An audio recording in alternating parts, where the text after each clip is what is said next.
lady in my head told me this meeting is being recorded. Yeah. So All right, cool. I'm assuming when they have like a track that needs to maintain an effect and you want to push it back and forth, the key there is going to be like either freezing the track or rendering it, duplicating the track into an audio bounce. Those are the kinds of approaches you can take to make sure that the effect is on the track when it goes up to BandLab.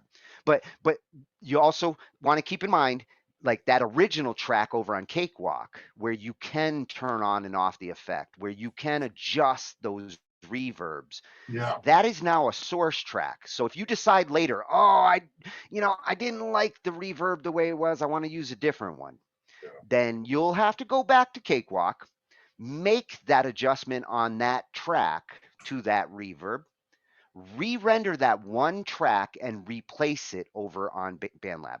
Because once you start using flat tracks, once you render, once the track becomes wet with something, you are now like you broke the ability to edit at that point. If you're happy with it, that's great. But if you do want to make a change on that effect, then you have to be able to go back to the point where you can make the change, re-render what you need to. You don't have to re-render the whole song or all the tracks, but you do have to re-render whichever track that you made effects changes to. I think I'm gonna do this one. The Survivor song that I have pinned on my page. I think it needs to. Anytime you're actually moving a project, when you move between DAWs, and this isn't just a BandLab thing or a Cakewalk thing, when you move between DAWs and you're going from your shit that you did and you're sending it to your drummer or your guitarist to do his stuff, if it's going between DAWs and tracks have to move, Yeah. or they're playing from a mix and everything they do is now mixed in a new project, every time you're bouncing like that, you always got to keep in consideration the chain of changes and your ability to be able to go back and make a change at a lower level. You don't want to have to make a change that you can't get back to because that was the beginning level and you've already bounced through three Yeah, I see different what you're saying. DAWs and the Yeah, there's tracks have lost the uses like tracks have that. all become blended. This is why you don't want to blend tracks. I want every instrument to stay on their own tracks, and this is why I don't want wet tracks until you're Yep. ready for wet tracks. Wet Okay. tracks are great for post production. Turn on the effects, do whatever you want post, but when you're recording, Yeah. when you're moving those tracks to other DAWs, wet is not the preferred choice unless you have to give a wet track. If you did make a mix in Cakewalk and you need that effect to be there in BandLab, then yes, you have to put a wet track up in BandLab. But that doesn't mean you can't go back to that other track in Cakewalk, make a change to the effect, re-render it, and replace the one on BandLab later. Time never desynchronizes. That same track will fit, assuming nobody changes the BPM or stretches or messes with the timeline. A project never loses its timeline.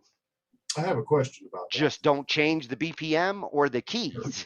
If you Right. change the keys or the BPM, you will modify the song and it will change the timeline. So people I have, should never do that Yeah. after they start recording and stuff. Don't mess with the BPM for sure. Sure. What about if you cut the beginning of a clip of a track? Say the vocals come in at I like prefer not to 10 cut from seconds. beginnings. No, Cutting from beginnings is bad news. keep it. Yeah, just automate Oh, it. that's good to Automate know. the volume down until you need it. Well, Yeah. even if you cut from the beginning, if this is a project and others are recording and doing shit, if you cut from the beginning, do not actually let the whole thing move. You know, it's one thing to cut sound out of the beginning. Hey, there's 30, I want 30 seconds of silence. Fine, cut that whatever's playing for that 30 seconds and let that track be silent, but don't let the whole timeline shift. Cutting from the beginning, Okay. if you actually cut the whole song at the beginning and Yeah. people were laying down their tracks, you're desynchronizing that project, because if it was 4 minutes long at first and you cut off 30 seconds, so now it's Yeah, I use 3.30 and everything slid over, Yeah, Oh, you know every what though? single track has to slide over. true that. But what about the sound effects? Listen And though, the sound let's effects say that that the whole thing was if I'm sorry. everything was arranged ahead of time, like me with my MIDI files, I'm dealing with a timeline. When I put something up, if somebody chops something off the beginning and then they say, oh, I sang on top of it, can you mix this now? I like to use my original tracks. Of course. If they chopped off that 20 seconds, their vocals aren't going to be aligned with my Cakewalk project where I have all those tracks.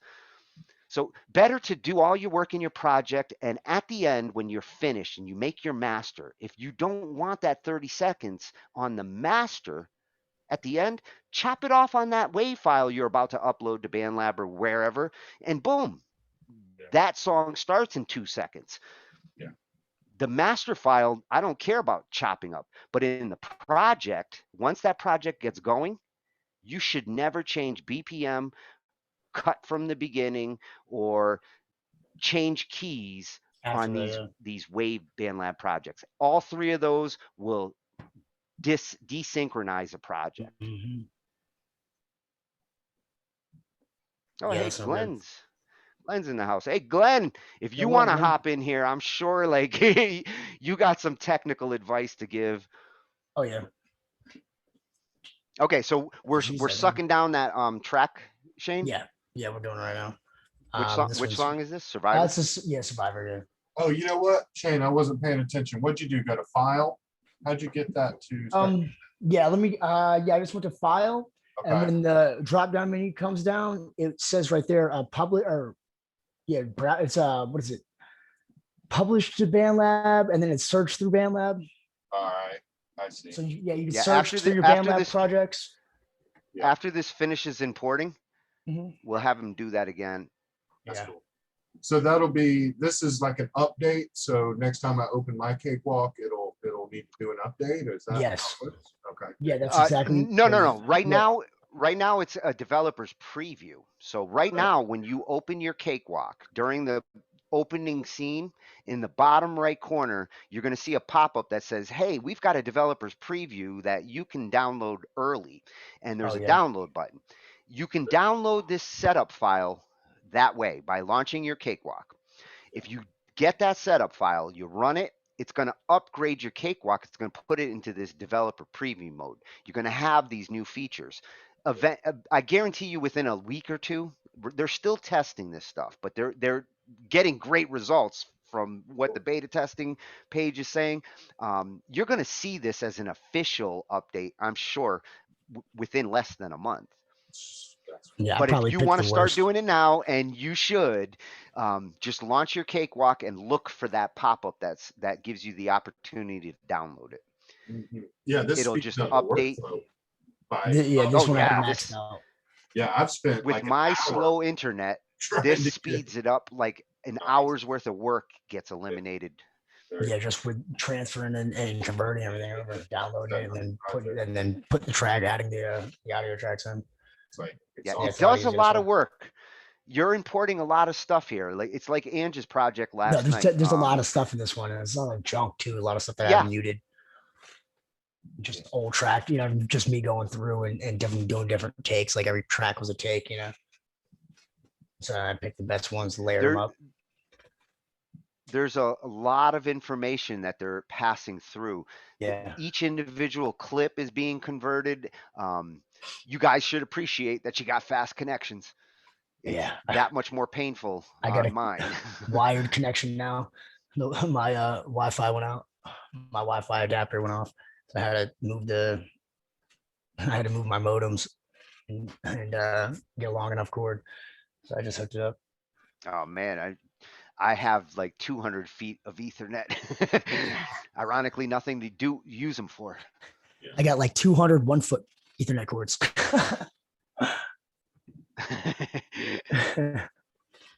Yeah, all the ones I have are too short.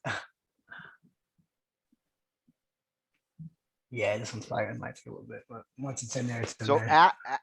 after you get that setup file, Joe, Yeah. you update your Cakewalk, and that file menu, there's a BandLab projects button that shows up from then on. And as soon as you teach your Cakewalk, your BandLab credentials, once you've authenticated yourself, that particular button will bring up your projects in Right. that pop-up window, just like you would see them if you were over on BandLab. Wow, that's cool. Very cool. Yeah, it's pretty sweet for sure. I appreciate it. Thanks, BandLab. It's the least complicated thing that they've actually integrated in the years that they've been doing these Cakewalk updates, because it is awesome that they got control of Cakewalk and that they are giving it the kind of life.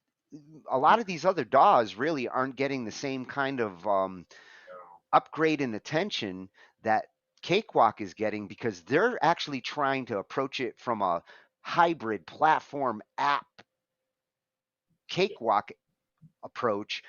They're trying to merge those three different environments, whereas a lot of the other DAWs are just trying to be themselves and just offer what they do. Pro Tools really still just Pro Tools. Sell you some VSTs. Although Pro Tools is competing with this.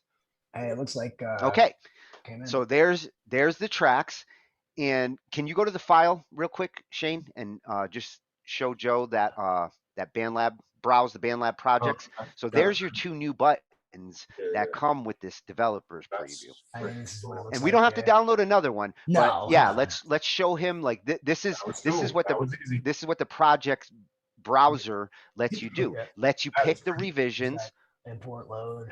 You cancel Very it. You good. can, Yeah, lets pick you the Yara. pick revisions, lets you choose whether they're forkable in public. So, some of those project settings are actually migrating with it.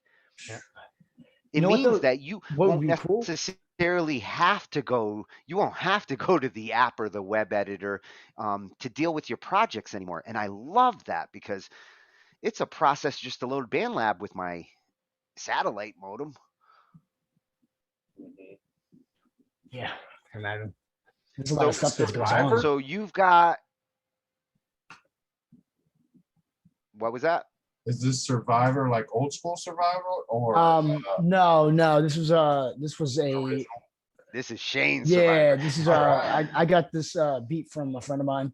He lives out in Italy. Yeah, I met him on BandLab. Gotcha. He did the beat supposedly, and I just put So some tracks on it. Gotcha. You've got 7 tracks here. Yep. Can you zoom out for me, Shane, so we can see Yeah, the whole I should length know of the better by now. project? Yeah, I should know better by now. There it is. Okay, you see, Joe, why like there was so much importing going on there? Oh yeah. See was each good. one of those clips. I mean, you got a bunch of clips in here. Yeah. Every one of those clips was an audio file Yep. that got sent over, converted, brought into Cakewalk. Actually, the fact that like this has more than what Ange had last night, and that actually went faster. So well, I'll be your able to now. I'll connection be able really to mix kicks and master the ass. song that we want. Finally able to mix and master Well, yeah. the song like I want it. Now you have these. Now you have this audio over in Cakewalk. Hit play. Let's take just a quick listen to some of it Okay. and see what it sounds like. I'll be around to let you go. Where do they go when they leave from here? It doesn't sound like the what you call it? Can you do the me a sound favor? effects. Yeah. Can you bring up your Chrome and load up this project page on the BandLab? I'd like to hear how it Yeah. sounds right now from BandLab. where you downloaded it Okay. versus what you just played. Yeah, it just doesn't sound the same. I don't think it has the same. Because you will hear a difference. Yeah. The tracks are dry, so you will hear a difference. Definitely no audio effects on that. That's for sure. So it actually downloaded and put them in the project. Yeah. That's it. Yeah. It duplicated everything that's in the project over in Cakewalk. So we're looking at the online version that's in BandLab now. versus Yeah, the one on Cakewalk. this And is you should Cakewalk. see 7 tracks, and they should pretty much look the same. Well, it should be nice now. I could go through and put the effects that I want on here because the Oh generic yeah, ones yeah, on you can go BandLab nuts aren't here. really, yeah, I can go nuts over here exactly. So let's see here. But Still, I'd like to hear the comparison. So Mhm. play like Let me 45 just do seconds this real in quick. this, and then go Yeah. back and play 45 seconds again in Cakewalk, just to hear them Mhm. side by side. Yeah, no problem. Hear the initial voice that comes in, the instruments. Mhm. I'll be around to let you go. Where do they go when they leave from here? Got to let you. There's that one, and then this is Cakewalk is right here. Oop. Where do they go when they leave from here? So we'll go back Cakewalk. I mean, So BandLab. you can hear clearly the Definitely, yeah. dry versus wet Mhm. effect there. Absolutely. So your real goal now over in Cakewalk is to duplicate the kinds of effects that you had going over there in BandLab, That'd be nice. except adding your own little, cherry made flavor to it. So Yeah, for sure. that's what you want to do in Cakewalk. You're going to want to go through each one of those. And having dry tracks is not a bad thing. I prefer that. So for me, this is exactly what I like at first. Now, if I did want, let's say, go back over to your BandLab project for a second, Okay. the one with the track view. Yeah, the mix editor view. Yes. Okay. So let's say that at like track 4 there, you're using that effect Sky Sound Remix. Yeah. And it's edited. So Yeah. obviously, not only did you use an effect, you modified that effect for something that you want. Now, if you Yeah, want to absolutely. use that track right now in the project that you have with that effect, because I usually bring down a dry one and a wet one. So there's no reason Okay. not to grab the wet one. Mhm. If you right click over the track 4, you're going to have an export option. It's not letting me export track Should, straight out. well, yeah, you're not Oh, you know selecting what? it properly. You know why? Because Or it's you see this, you see how this red and whatever this. I don't know what this is. I don't know why the wave file's not there it's anymore. not finished rendering. Yeah, you're right. The I don't know reason what why that's you're not about. getting the option is because that it's not finished rendering. Like try Huh. zooming out, make it render. Uh,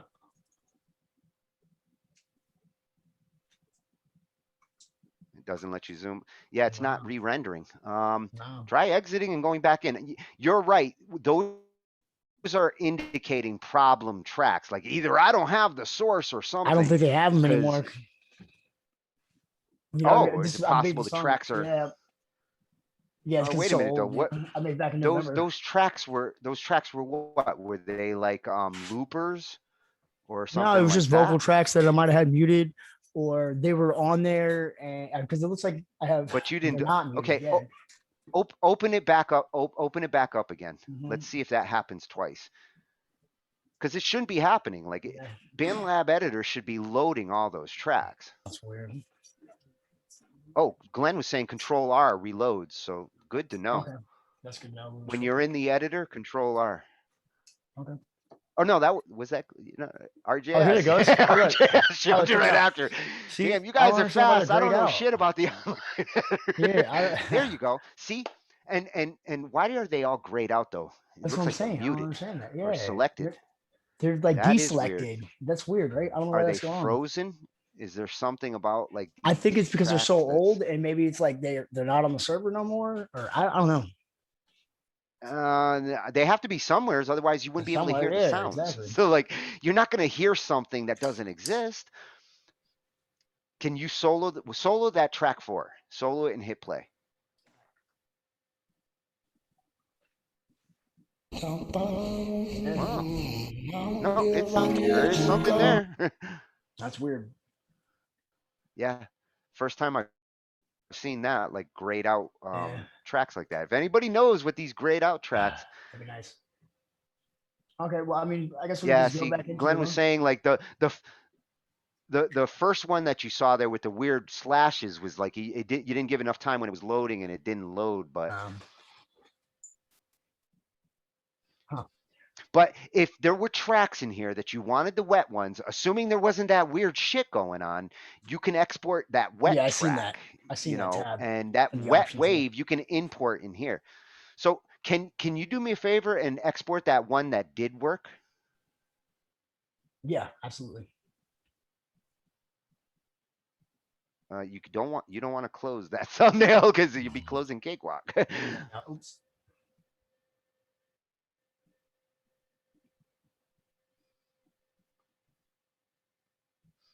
What I want to see is that the track you export imports into Cakewalk in the proper time, synchronized. I got you. Because even that first track has slices in it and has differences. So the important thing here is to see like an exported wet track. If track 2 is wet, does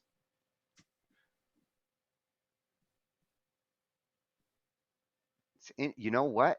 The only tracks that aren't grayed out are the dry tracks. All the ones with effects. No, track 3 doesn't have effects and it's grayed out. There's no rhyme or reason to that. Okay, export track 2. We got a nice little sliver of sound there. We're not going to use it, but I just want to show an example of an exported track that you might have an effect on. Hey, BandLab doesn't bring over, Cakewalk didn't bring over the wet track. If you want to bring a wet track over, you simply have to do this. You go back into Cakewalk and import this track in, and you will have a wet track along with your dry track. All right, yeah, file and no. Before you do this, hold on, don't jump the gun. Rewind to the beginning because if you import, no, rewind your time head. You're at 47. Yes. When you import and do yourself a favor, insert a blank audio track. Don't just import because if you import right now, it's likely to overwrite a track. You don't want to overwrite a track. So insert audio track up at the top. Oh, there you go. Fast. Now import to track 8. Select track 8. Make sure track 8's actually selected. Like you want to see that orange little. Yeah, see how it's orange around the 8 now? That tells you like 8 selected. Never assume a track is selected just because you think it is. If you don't see that orange around the 8 and you don't see your properties on the left side saying track 8, you might think you're on a track and you're not. So now you can file an import. What you import will now either go into here or a track below it. It won't go over a track you don't want to overwrite. So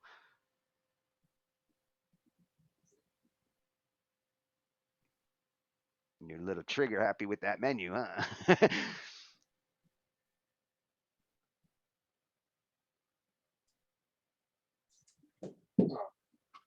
It's right at the top. Yep. Okay. So this brought over that version of that track on. If it had effects, then it would have brought over all the effects. When you do it this way from BandLab renders the effect. Like a bundle? Well, what he exported here is when you export a track out of BandLab the way that he did, it renders the effect into the WAV file. It doesn't just give you a dry version of that track. If that track is using an effect, yeah, the effect will be in the exported wave. Whereas these waves he got through the Cakewalk integration, these are dry tracks. They do not have those effects. But that export that he did had that track. If it had actually had effects, it didn't. But if it had effects, they would be in this rendered wave. The export track maintains those effects. It becomes a wet track at that point. So you can bring down your wet tracks afterwards, which is not a bad thing. I will bring down wet tracks of certain tracks. with vocals, I like to hear how the vocalists, what they pick and choose. And at the same time, I want to hear the dry track because sometimes I don't use their effects, but I like to be able to have the track and I like to blend them if I can. Instruments and things like that, the only time I tend to bring down the effects is if it's like a guitar and that, or a bass, and that they're using that effect as part of their sound. If they're just using a reverb or just a simple spatial effect to do something, I don't want it. I don't want it wet. I'll do that stuff over better in Cakewalk. And reverbs, I don't want multiple reverbs. The goal here with these tracks, Shane, is now that you got it in Cakewalk, you create a room with your bus, you make a reverb, and you start bringing all these tracks into that room and gluing them together. That's what the goal of real mixing is, to glue all those different tracks and sounds into a environment. I see what you're saying. So you got this track now, right? This is the one we just brought down. Yeah, correct. Okay, delete track 8 because that was just for example, and we don't really need that one.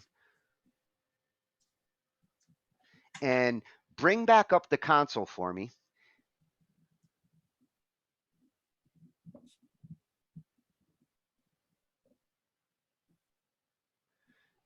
And open up your, yes, yeah, you know what I'm looking for. Your sound card is high.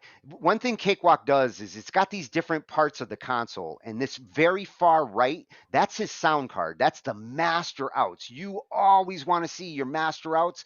Like, you never want that hiding. So that he has a focus right once he stabilizes.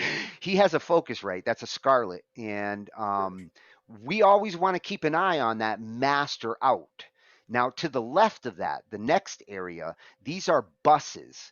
And right now, the only thing that's in here is that master bus. Um,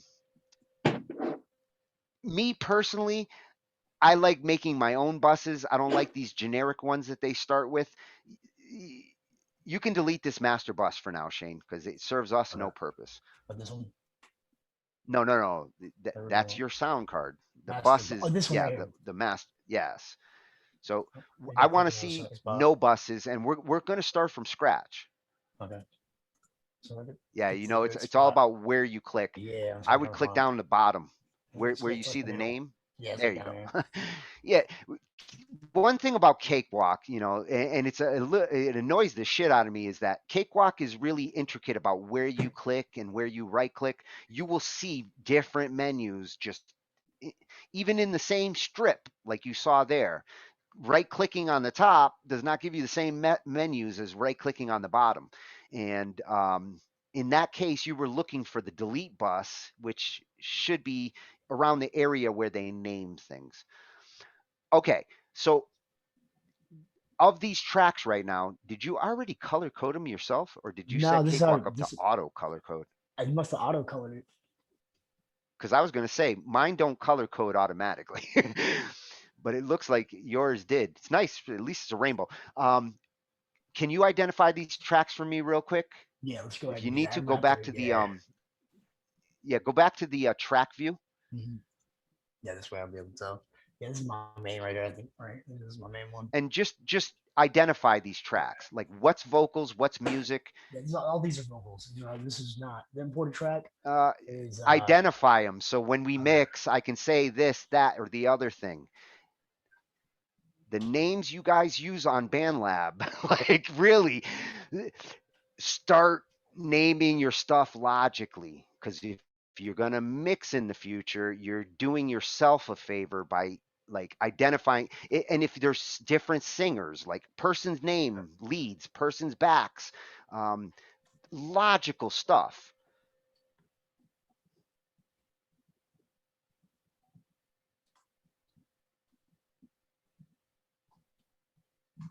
All right. And do it for the simple reason that if you hand me this mix after and you want me to do something to it, and those tracks aren't identified in a way that makes sense to me when I get them, uh, you're making my job harder because I won't know what's like. I'm listening and I Exactly. hear Shane, but which one of these tracks is him? Yeah, if you go to send it off to You someone, like if I want send it it to off to you, you're not be, gonna know anything about it. You're not gonna want to go yeah, through and looking and through. having five of the same name. Okay, you're going to append on those. I'm assuming, right? That's he said. I don't want to type that five times, so you're going to append on top of that, or Yeah, sure. well, okay. I'm gonna guess that the track two is your lead track, and that's the one you're singing everything. Three is a highlight track. Four is a highlight track. Five is a highlight track. I don't know what I would call them, but you do know your song, and Yeah, you should give it some kind of identifier so that if I say turn down those those I got you. highlights, I got you. then you'll know that I mean five and seven or four and six, I depending guess on. it's not ad libs Yeah, though. It's okay, gonna be there an you ad lib. go. Ad libs. I'm just gonna highlight. I'll figure it out. What's the purpose of those tracks? What were you doing on there? Do's, wops, or was it I like was experimenting. I was didn't really have any direction. It's kind of just experimenting, seeing how it came out, sounded. I was trying to layer the tracks together, kind of get some harmonies. Trying to okay, find some new harmonies. harms, harmonies, HRM. And in some cases, it looks like you duplicated some things, or did you? No, those look like they're actually different tracks. They're You yeah, didn't they were duplicate all anything there. I re-recorded. Or I just recorded new tracks. Like whenever I do a new track, I just hit the record button and go off of that. So So those are all unique tracks, yeah. And yeah, and some are harmonies. yep. I did. You know,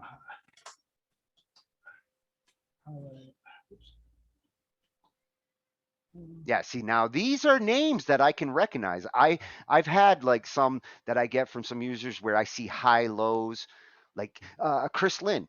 She'll put like a track she'll say highs and then another track she does her lows and I because the got you. way she Yeah. breaks shit up and No, she names it logically. It makes it it makes it so much easier to mix. Like I don't even care that I see like 20 tracks that I need to mix if they're logically organized and named because the job's easy. But mhm. even five tracks that aren't named properly or organized, then I'm like, what is this? Yeah, What is pulling this? your What is hair this? out. First half hour, I'm just trying to figure out what the hell things are. And That's you right. guys on BandLab can do this while you're sitting there on BandLab while you record the track. It literally takes 5 seconds to name a track properly. It can take 15 minutes to figure out what it is afterwards, as you can see. But that's a good job. You bang through all of them, and eventually you're going to color code things to make more sense to there Mhm. because if you got some that relate to each other, if those ad libs and those highlights are related to each other, that's a good one to match colors with. Yeah, When you're absolutely. looking at your mixer later, you're going to want to look at the colors in such a way where you see a group. If I want to see all the guitars, then I want to see all the guitars with the same color. Makes it easy Yeah. for me to bring all of them down at the same time. And when you're looking at it from a, when it's all minimized out like this, you can Yeah. really see. Okay, so let's go back to the console now. We got nicely named tracks, and Nice. we're ready to like start making a room. We want to Okay. put this in a room. Let's do it. Let's start with a reverb bus. So the Okay. first thing we want to do is make a bus, Now right and click over here, we insert define the bus. bus. There you go. I So go he into just add. created a bus, and he's going to use the reverb. Cakewalk has a great reverb plugin. There's also a ton more out there, which I'll show you later. But this is a great starting point for a room. You've got a lot of different types of rooms here. You got halls, Yeah. plates. The room one. I'm gonna I use usually go to the the halls. cathedral. Halls is my I'm going with go-to. the cathedral. Yeah, that was the first one that I went to too. Great minds think alike. but but start with one because it's a starting point Mhm. and give it in the bus, give the bus name, call it Oh yeah. hall or room. I Mhm. usually call it room or hall because that's what the purpose of this bus is. This is a bus all these tracks are going to use to some extent. That way, all the tracks will start to sound like they're in the same room. That's part of the glue. So now we've got a hall bus over there that's using the cathedral room. Now, can you mute all the tracks, Shane, so Yeah, that mute 'em all the all. tracks are Absolutely. muted? Yep. Yes, because I want to hear one track at a time. Yep. Sure can. And then just unmute the first one. Okay. That's the music one, right? Yeah, it's the music. The beat. Yeah, it's the beat. Unmute the beat and set the sends. In order to use a bus, he's got to send that track to that bus. So bus A is called hall, and on the beat track under the sends, click the little plus and set it to the hall reverb. Oop. Nope. Yeah, there you go. So now that track is going to that reverb. It's using that reverb as an effect. And what he's turning there, that's the amount of signal. So you don't really want to start at 100. You kind of want to pull it back just a little bit. Yeah. I usually pull I it back to like 90-ish or around there to start. It depends on the instrument. As you get more used to like different sounds, you're going to know how much of that sound you want to push through the room. Now, this is the beat track. So I would actually push it back just behind the notch to like 74-ish. Yeah, just around there, because that's going to have a lot of music and a lot of sound in it. So you don't want to pump that too hard through the reverb. The other tracks, the vocals and things, you can afford to give him more reverb in some cases. So Absolutely. can you play and turn that reverb on and off as it plays so we can hear how the reverb sounds versus the dry sound?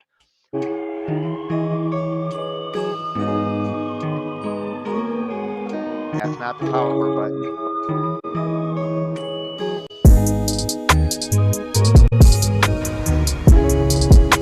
Yeah, hear that? Hear that like extended echo there? I wouldn't use that reverb though for this. Okay. I'll give you a suggestion.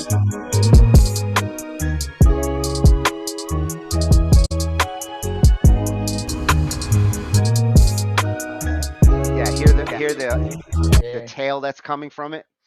Go to 80s, 90s. Okay. Go to the 80s, 90s category. No, don't delete the reverb. Yeah, there you go. Put it back. Oops. Oh, All right, so go 80s, okay. 90s. Go down to the 80s, 90s, Uh-huh. and scroll down until you see Pop Hall. Ooh, cool. Pop. Up, right there, Pop Hall. Try that one.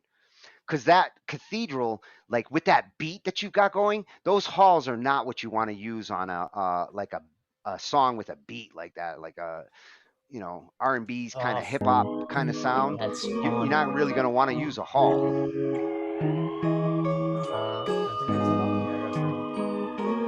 That's off. I can't really notice it.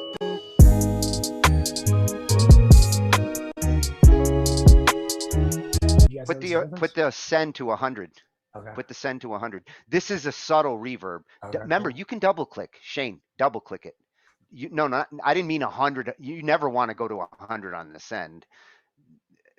Double click it. It puts it back to 0. Double click it. Okay. It's back to 0. Yeah, it puts it back to 0. That's exactly. It neutralizes it. And that's the same with levels, sliders, every knob on here. You double click them, it'll put them back to neutral.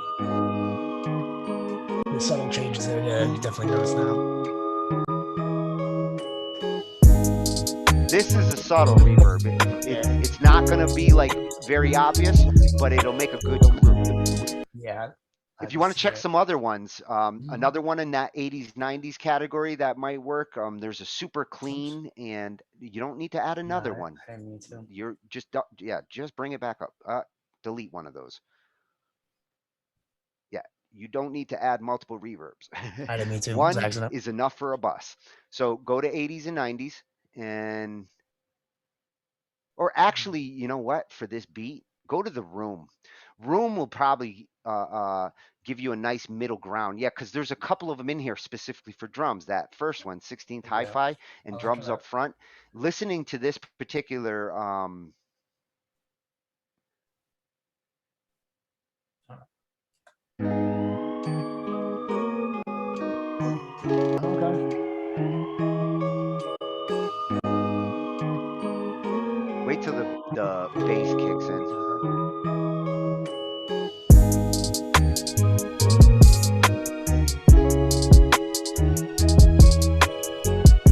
That drums up front one is real useful. Yeah, I actually use that a lot. that's the one there. Yeah, I think that would be the one. Huh? But Which I other one use is it on tracks that are just drums. Right now, you've got a track that Yeah. is a mixture of drums and music. So Mhm. you really want to pick a reverb or a room that's gentle because it's not going to treat the guitars and the instruments the same way as it does the drums. And you need a reverb that's a happy middle. Heavy room. See how that one sounds?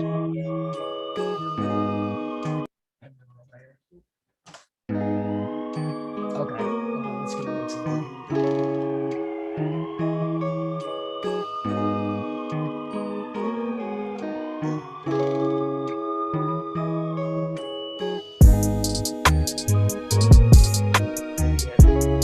all the way there. That's not bad.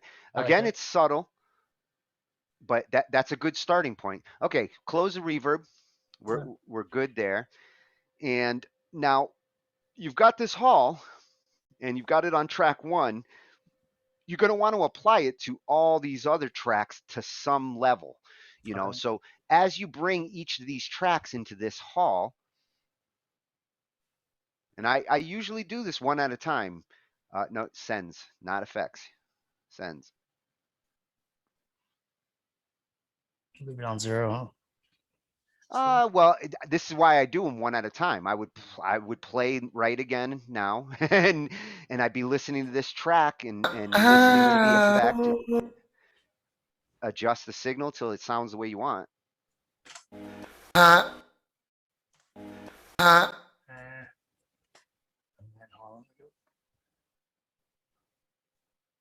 No, Oh wait, that's gonna be heavy room though. Can I adjust? Because I want to be able to adjust this effects, but I want to keep this one on it. Can I just bring this effect over here like that, and just keep this one here, and then I'm shut that off? Or now? okay, Shane. Yeah. You did actually drag the effect, so apparently you can Mhm. drag them from tracks, but you're saying you want to use that effect for the music track, but you don't want to use it on your vocal track. Yeah, exactly. So just open another bus. Then. Yes. You don't need to, yeah, you don't want to, the reason why you don't want to put it on the track is for the reason why you don't want to put it on a track. A bust reverb is way more useful to you because you can mix multiple tracks. What you're doing now is smart. You're making a second reverb track for your vocals because you don't want to use that one for your vocals. Okay. And for your vocals, go check out the male vocal one. There's a good starting point on that one. Or I would say instead of trying to do it with a reverb, go look at Nectar. We put Nectar on earlier, so Yeah. I bet you're gonna like hearing your Yeah. voice Let's use with nectar. the Yeah, I Nectar like nectar. presets than you are with. Absolutely. So for now, you're just using the hall on the music track. Mhm. You're gonna end up using it on these vocal tracks too to glue them, but get Nectar going, get a vocal track that you're happy with first, and then we can worry about glue after. Yeah, let me see what I found on the decent.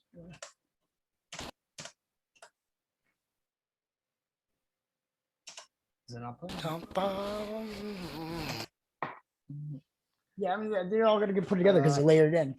You know, it's kind of like layered together. So. Yeah, I don't know what you're clicking there. Just unmute track 2. Change the send from hall to Nectar. Yeah. There we go. There you go. Yeah, I'll put nectar. And give Nectar a name so that that way Busby just call it Nectar. Till you figure out what you're going to use, that's good enough. Now bring up Nectar and pick a preset.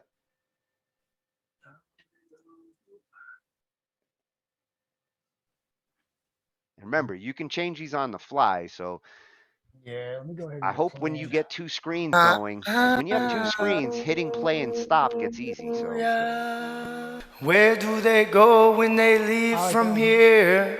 Where do they go when they leave from here? Struggle and it's so unclear. Keep going through. Oh, no, I'm just gonna put body and presence. There we go. Click that one up. See what happens. my favorites are actually at the bottom. Okay, let's check out what's it got on the bottom here. but they're my favorites because they're good for backing vocals. But the wide and deep, the thick and wide, those are really useful ones.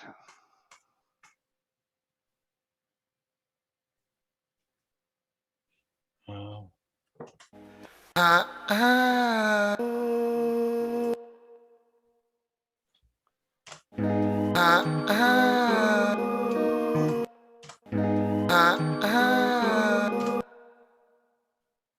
All right. I guess we can go ahead and unmute this one now, right? Check this one out. Yeah, at this point, you're going to want to decide what of these buses, these effects that you're setting up, and you'll probably set up a couple more. Like if you're looking Yeah. for certain effects, uh, you're going to want to use buses when it comes to these processed effects. The reverbs, the delays, all the things that you might want to add to like your vocals, you're going to want to use buses for these, not apply them on the track Yeah. unless there's a good reason to apply them on a track. There's only a few effects that I like using on the tracks. Those are spatial effects. You know, if I want to swoop from left to right and things like that, um, those are the ones that I apply to the track. Otherwise, I stick with buses. Buses let you share the effect across tracks, and that's what brings the tracks together in the end. Yeah. And it just puts it in that environment. Yeah, so now you got two nectars. So like, I don't know what you're doing What now. is You're your- trying to insert I have no another idea. thing into the I same didn't mean thing. to. I didn't mean to do that. I was trying to get up in here. Is that what? Yeah, see, you can delete one of those. There you go. You just have to click the name. It'll bring it up and Mm-hmm. I'm trying to fit everything. listening to the little bit I've heard on these tracks, what are you looking to do with your voice there? I'm sorry? Because yeah, I was gonna say, like, start with that because that kind of shows you everything. Yeah, so yeah, that's what I was thinking. And I'm missing something there. I don't know why it's getting clipped out, but there was like another part, like it got clipped out. Well, can you put it on a part of the music where I can hear that track like for more than a second? Yeah, of course. This is why I love multi screens. Bring up the track view for a second so I can see track two. What does track two look like? Track two's the big one, right? Yes, Mhm. track two's the big one. Yeah. Jump over to the like 43-ish or something, Mhm. someplace where you can hear your voice Okay. in action and listen to these Okay. effects. All You're right. listening right at the beginning. That's the worst place to Mhm. reference your effect. You want to hear it Okay. in action. All right. We leave from here. Guide me down the path, I shall have no fear. Bring up the B for nectar. Bring up the nectar for bus B. Oh, So nectar for bus. while it's playing, you can go through those. No, that's bus C. Oh, Track two is going to bus B. So all right. set the nectar to the one track two is using, and change the names because it's Yeah. saying nectar on both of them. Oh, okay. Well, I got nectar 2 and nectar 1. So yeah, it's an invitation for confusion. This is gonna be my bit of everything, which is a bit of everything. And then it's gonna be so that's my bit of everything. Let's check that out.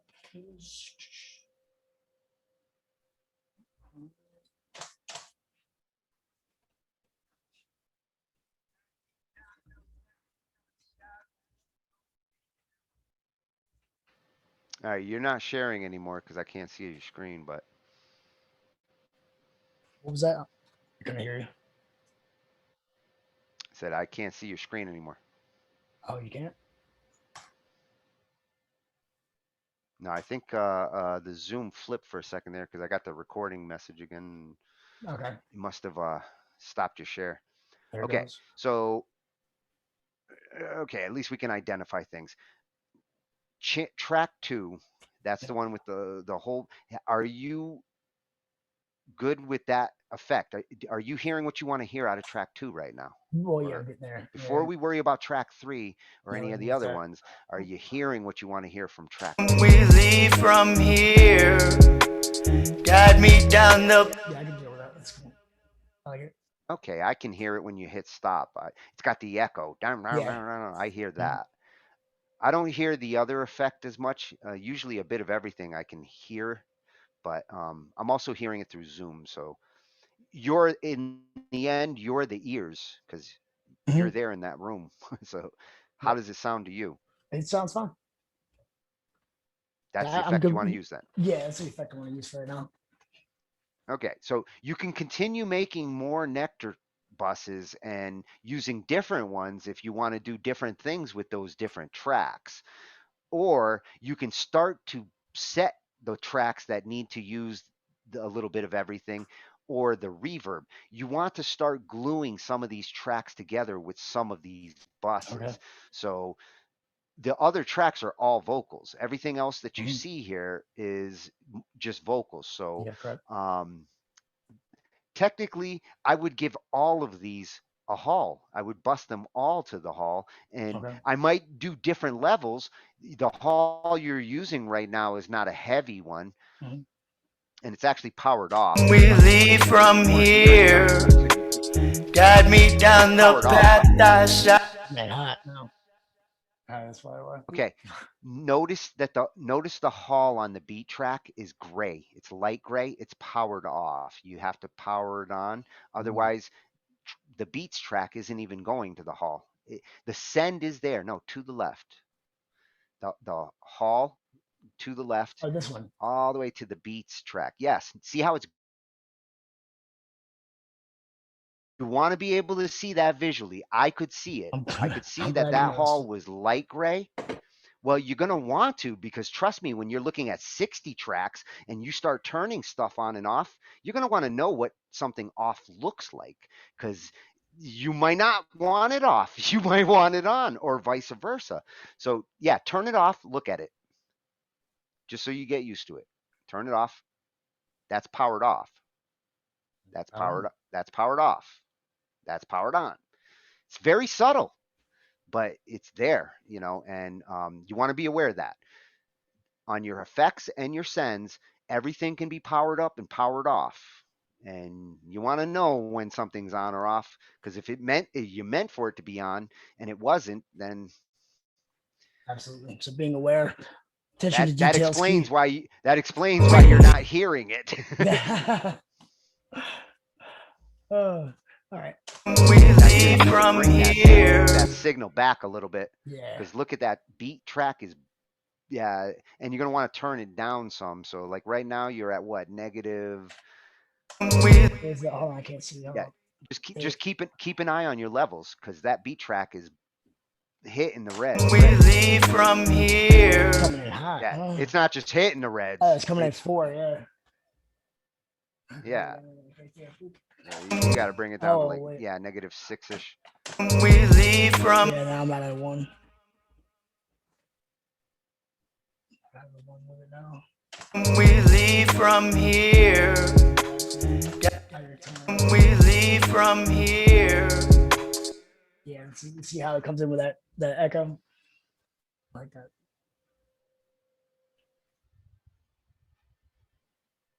Hello, am I still here? Can you hear me? Check, check. Yeah, hold on. RJS is asking something about master for other people. Yeah, I've mastered for other people, RJS. I'd be just as happy to master it, mix it with you if you ever want to learn it on something like Cakewalk, and we could do something like this in that particular case. I can't look at it now though. I will have to look at it later. DM me that link. Not DM, PM, especially not in the AM. DM, PM, whichever way gets me the link, and I'll talk to you about that afterwards All right. Oh, and take a look at it. so I might as well send this one over to the hall Okay. as well. Sends this to the hall. Well, you're going to want to give all of them the hall and decide how much of the hall you want to push on each one. Okay. keep in mind when you use effects, especially the room effects and things like that, you're giving a boost to that track. That track is going to go up slightly in Decibels, levels. yeah. And one thing I can say right now, these levels must have came from BandLab, right? You didn't adjust any of these tracks yet, No. because I see things at 3, Yeah. 1.5, That's exactly from 3.7, BandLab. 3.4. All of those tracks right now, I would neutralize them, put them all at 0, and I would go through each track and listen to each track individually, where they should be solo in volume in my ears, and then how they sound against the other tracks that I start blending them into. And I don't like mixing with everything on all.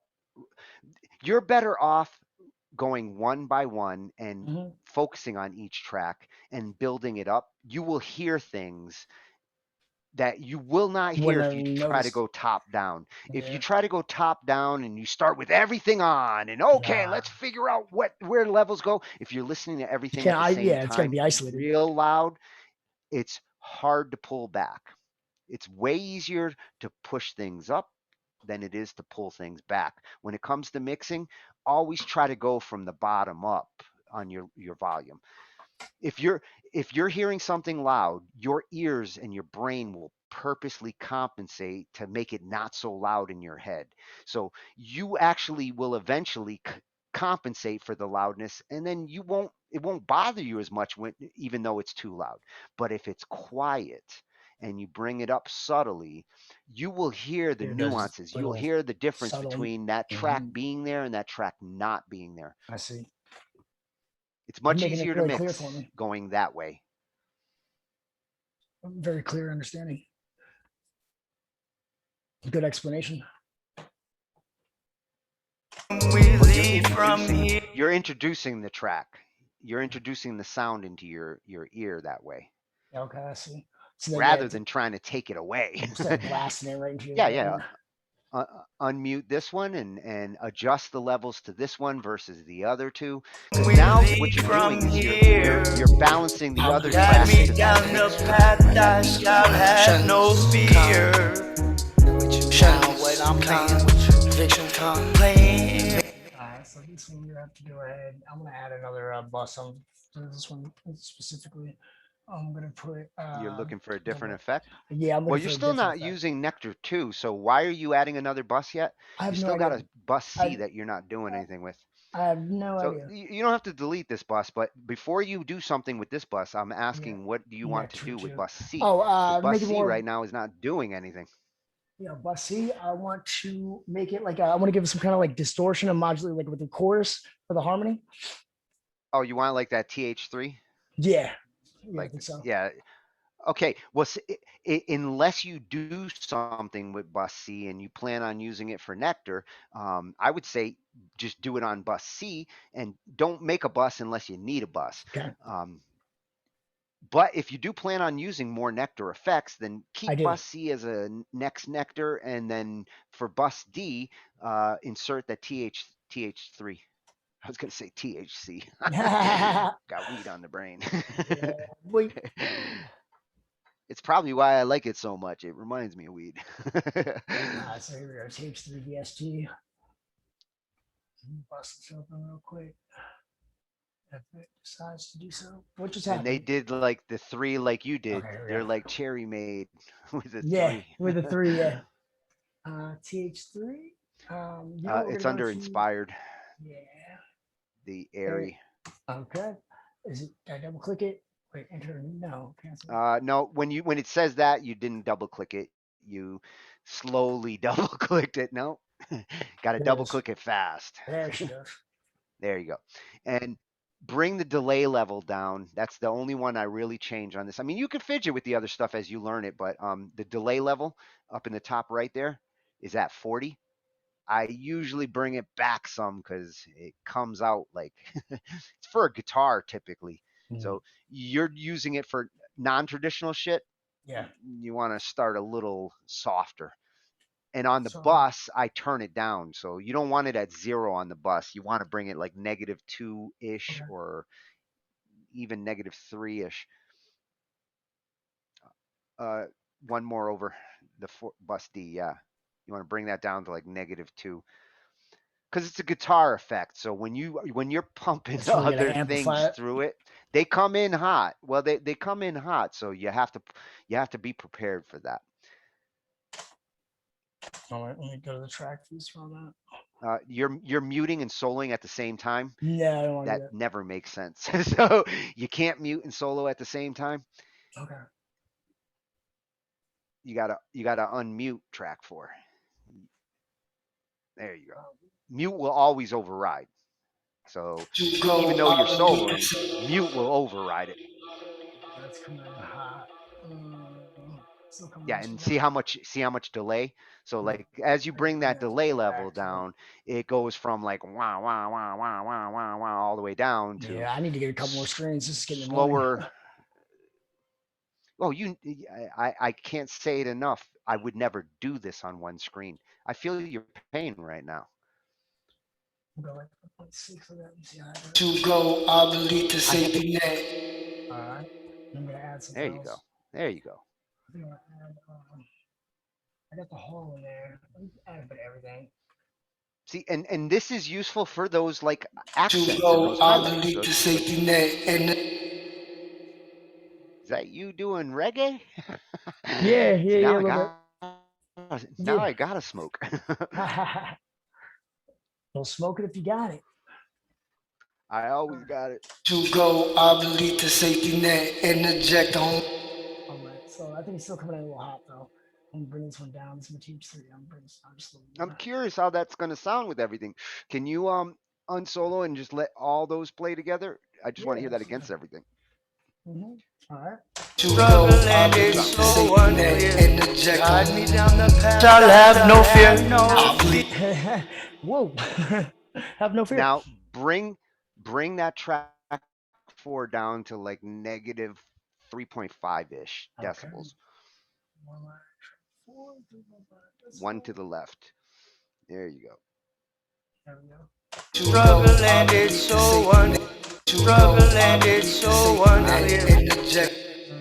That's kind of cool. Yeah, I, it comes out pretty cool. I hear it almost like a yeah, it's almost like a rhythm guitar, Mm-hmm. except with vocals there. Yeah. Struggle and it's so unclear. Where's that coming from? Oh, there's something that sounds dry still. I guess it's gotta be this one, right? Oh, Well, yeah, these two are just using a Struggle reference and it's in so the hall. unclear. Your hall is not your hall is not a big hall, so you're not really hearing a reverb from it. oh, It's just kind that's of what it is right enhancing here. those tracks. Um, if you do want to hear a reverb and you really want to hear it with some tail to it, go back to the halls in your Breverb bus Mm. and go use either init or medium hall.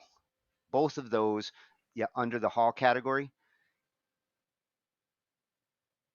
It's called init. It's the initialize. Every one of those rooms has an init preset, which is like a default. It's the default hall at its basic settings. But this one is like this reverb does have a little bit of ambiance to it. Might be too much though. Struggle and it's so unclear. Guide me down the path. I'll have no. Yeah, Struggle hear the and tail now. it's so Hear the unclear. difference. Yeah, I do. Yeah, it's got that. It fades out. It's got a Yeah. like a 2 second tail to it. So I should probably. What do you want? You want to change it? The Like, tail's bad. it I gives don't it know. a Like it. certain ambiance. Yeah. That reverb now has like it's like you're in a it's like you're in a hall.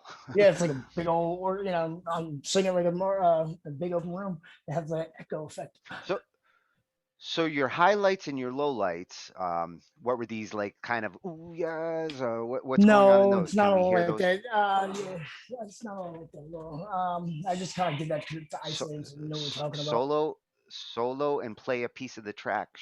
Play it I'll for let you me. go. Let I me hear believe what the it does. safety net and eject on. Be your own thing. All right, give it the hall. Mm-hmm. Yeah, let it play during this area. It's got a nice long time. Let it play during that, and no solo, just this track. There you go. Let it play from that part that you had it I'll on. let you go. I believe the safety net. Interject. I'm No. your own thing. Okay, bring the hall back like 80 to like 80. I'll Or, let you well, go. okay, yeah, negative, a little closer to the notch. Yes, and pull that back a little bit. There you go. Like, yeah, 3.7. That's fine. I'll And then let you go. neutralize I this one. believe Double the click it. Never go above 0 unless there's a good reason to. So double click it. Yeah, stay there. Play that, I'll and let's let hear you it. go. I believe the safety net. Interject. I'm your own thing. Add the bit of everything, bus. Keep playing and add that. I'll let you go. I believe the safety net. Interject. I'm your own. I'll let you go. I believe the safety net. And I want to change it up a little bit. I want this one to be a little different. As it's playing, pull it back a little and listen to the signal and the amount of effect that's going until you get that. The 75%, the to the notch is like my default go to. That way I got a little push up, a little push back. But actually feel it out until it's right at the amount of that effect that you want. I'll let you go. I believe the safety net. Interject. I'm your own thing. Thinking about adding something to it, different effect, but I'm not sure what kind of effect I want to add. Oh, you know what? This way, I want to add a chorus effect. Okay, when you're not sure what effect you want to add, then you want to ask yourself, what effect do you want to add? Is it like a delay kind of thing? No, the chorus. Is I it want to add like is a it the chorus to it. room kind of thing, or is it this kind of sizzle thing you're doing with the TH3? All three of those are different sound additions. What is Freddie Burn? Is that in the track?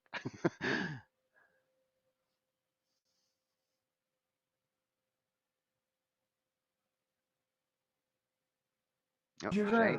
Yeah, I'm here. Sorry, I had to talk to somebody real quick. Yeah, I'm sorry. What was that? Yeah, what I wanted to do was add that chorus effect. So what else we do? Here we are. Where's the this A thing's annoying. You mean from Nectar, the one that helps for like backgrounds and Yeah. chorus effects? Yeah, So yeah. let's Bring up see. Nectar, and the ones that are good for like fattening, sweetening a track are going to be things like body and presence isn't bad, but that's not the one I tend to use. They're more towards the It was bottom. like monsters under the bed.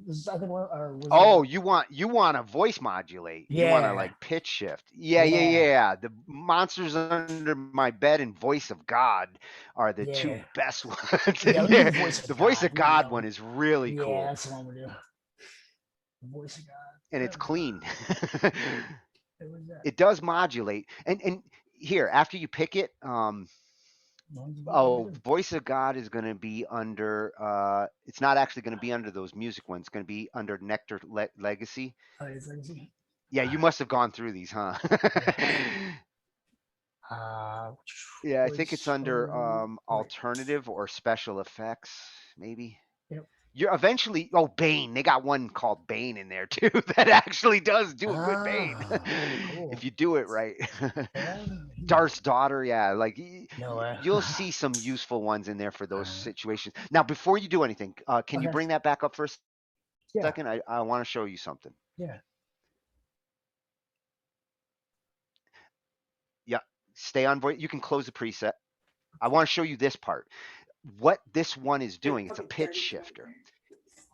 And you can adjust how it shifts the pitch. Not only can you adjust the vocal register, which is real useful because you can make it go from like super low to super high, and mid for this one. When you hear it, you'll be like, oh yeah, that is the mid. That's why it sounds clean and it doesn't sound like demonish. The scale is the other part of it where this is a pitch shifter. So this can actually keep something in a certain pitch. You don't Nice. want to mess with this right now. You want to hear how it sounds, Mhm. but knowing that's there and you can massage this particular preset to shift exactly the amount of pitch you want. So you can sing a third higher or a fifth higher than yourself. What do you get all Very emotional useful. about? And you'll notice at the top, it also has a couple of effects. So it does have a reverb. It is using compression and EQ. This preset, Nectar, is pretty straightforward once you actually look at like these presets and what each one does. But you don't really have to mess with this to get something that you like.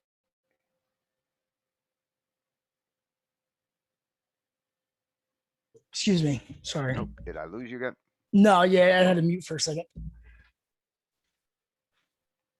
But yeah, so you want to go ahead and So hear this out? well, yeah, take a listen and see what it's doing, whether it does what you want it to do. Yeah. Because we got to I'll figure out what let it you is you want go. this I track to believe do. this thing. I didn't even add it yet. What was it? Nectar You got 3? to. Oh, oops. It was, yeah, Nectar 2. That's right. I'll let you go. Yeah. I believe this Yeah, thing. exactly. And that's what it does. Yep, exactly the one. All right, let me see if I put it in the right spot. Yeah, that Now, looks if you're very going to good. use this, if you're going to use this, Yeah. I'm going to suggest something that's Okay. really cool for you to learn. All right. That you'll like what you can do with that pitch shifting and spatial shifting Yeah, that you yeah. can do. I'll That show sounds you sick. something real trippy you could do with that track. Okay. And I would actually do it on 2 copies of this track. So one stayed in the middle and did what it was doing, and Oh, and you one could pan it around. floated around Yeah, panning. and did the same thing. That'd be sick. That'd be real sick. So what are you doing here? I was gonna play it again. I'll let you go. Oh, yeah. I want to unsolo it. Can we hear it with everything? It's so unclear. It hides me down the path. Yeah, it's getting there. Yeah, more of an idea of what I wanted.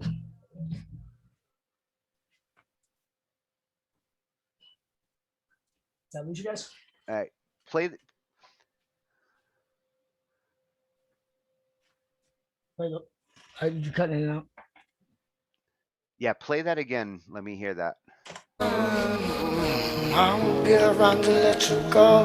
Where do they go when they leave from here? Where do they go when they leave from here? I gotta let it go.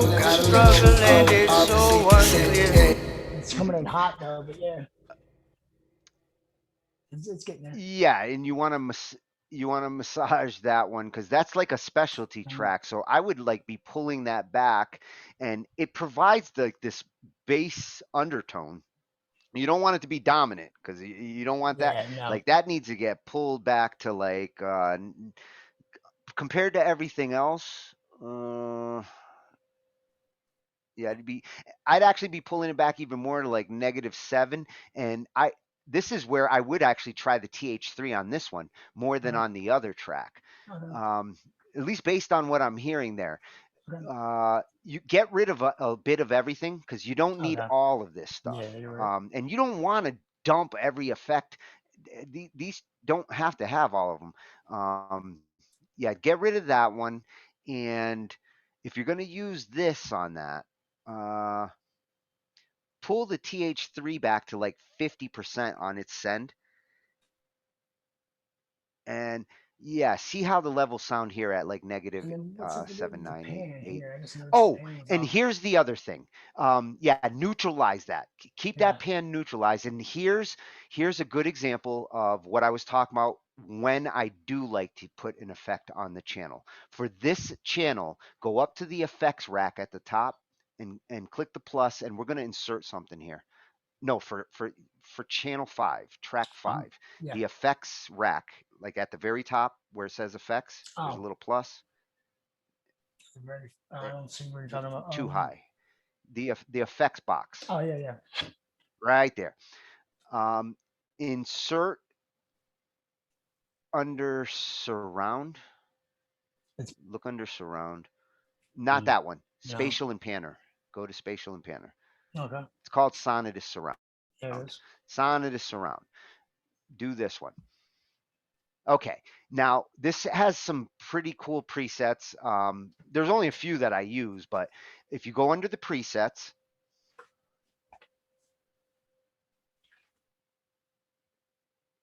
and under simple curves is you almost always where I go. I mean, there is some crazy shit in here. You can do some wild stuff with those positions and special effects, but they don't tend to be generally useful all the time. I go here all the time on any given project. There's always a few tracks or instruments that you want to do shit. You want them to go from this side to that side, or you want them to dance all the way around. And the one you're on, left, center, right, I don't know what S stands for. Stereo. Oh, left, Stereo. center, right stereo, maybe. Maybe. This one, now see how it's dancing around there? That's how it works. Yeah. And That's over really on the sick. right side, change the input to stereo, because this is a stereo track. Okay. And the path time. Um, Depending on whether you want something, if you want something to really move around fast, a lower path time will make it like I use lower path times for drums. Sometimes I'll do this on a you can type in there. I don't drag up and down. What you're doing there is like it's hard work. Just double click it and type a number. It's seconds, so you know, 3 seconds. go think in seconds, think in beats. Like this track that I was just listening to here, I would want it to go slowly around. So Yeah. I would set it for like 8 to 10 seconds Okay. and see what it sounds like. Hey, you want to check it? Just hit enter. Hit enter so it applies. Bring that back up. Make sure that it actually stuck, because it didn't. There it is. I don't like making assumptions. 8 seconds. Hit enter. And actually, can you do this? Can you reset it? Because this is one of the weird things. Notice how it's big now. Go back to the presets. Go back to the presets and repick that. Wait, that's not what I want. That's not the one. No. Oh, this one. The second one. There we go. Yes. Now notice the circle. See those squares? See how there's 4 squares there? You can move those. Yes. You can make shapes, and I tend to make shapes. I make arrowhead shapes. If you really want that to have an effect. Yeah, I want to go all the way up. No. Well, okay. When you go past that grid, you're going beyond.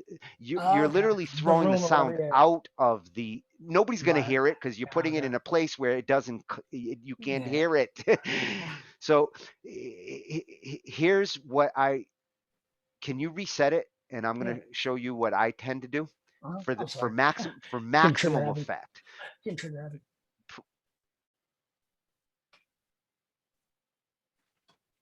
Now grab the center one and bring it in like it's like a heart. Down into the center, so it's like a heart. Keep going, right around there. It's like, no, too much. Well, actually, there is no too much. There's no too little. I'm showing you what I do for my drum tracks, so specifically my drum tracks. I do it mostly for those, not for the whole drum track. I usually duplicate. I have a dry drum track that doesn't move, that does things the way it's supposed to. But then I make a duplicate drum track and I do this on it, and I set the path time for those to like 2 seconds or faster. Don't do it for this one. Your track is not a drum track. I'm explaining something. I'm trigger happy. No triggers. Yeah, please don't trigger me. What this shape does and the pattern it's going in really touches all the space and surround sound. Nice. And it makes something swoop backwards and then come really close forward and then swoop really far back.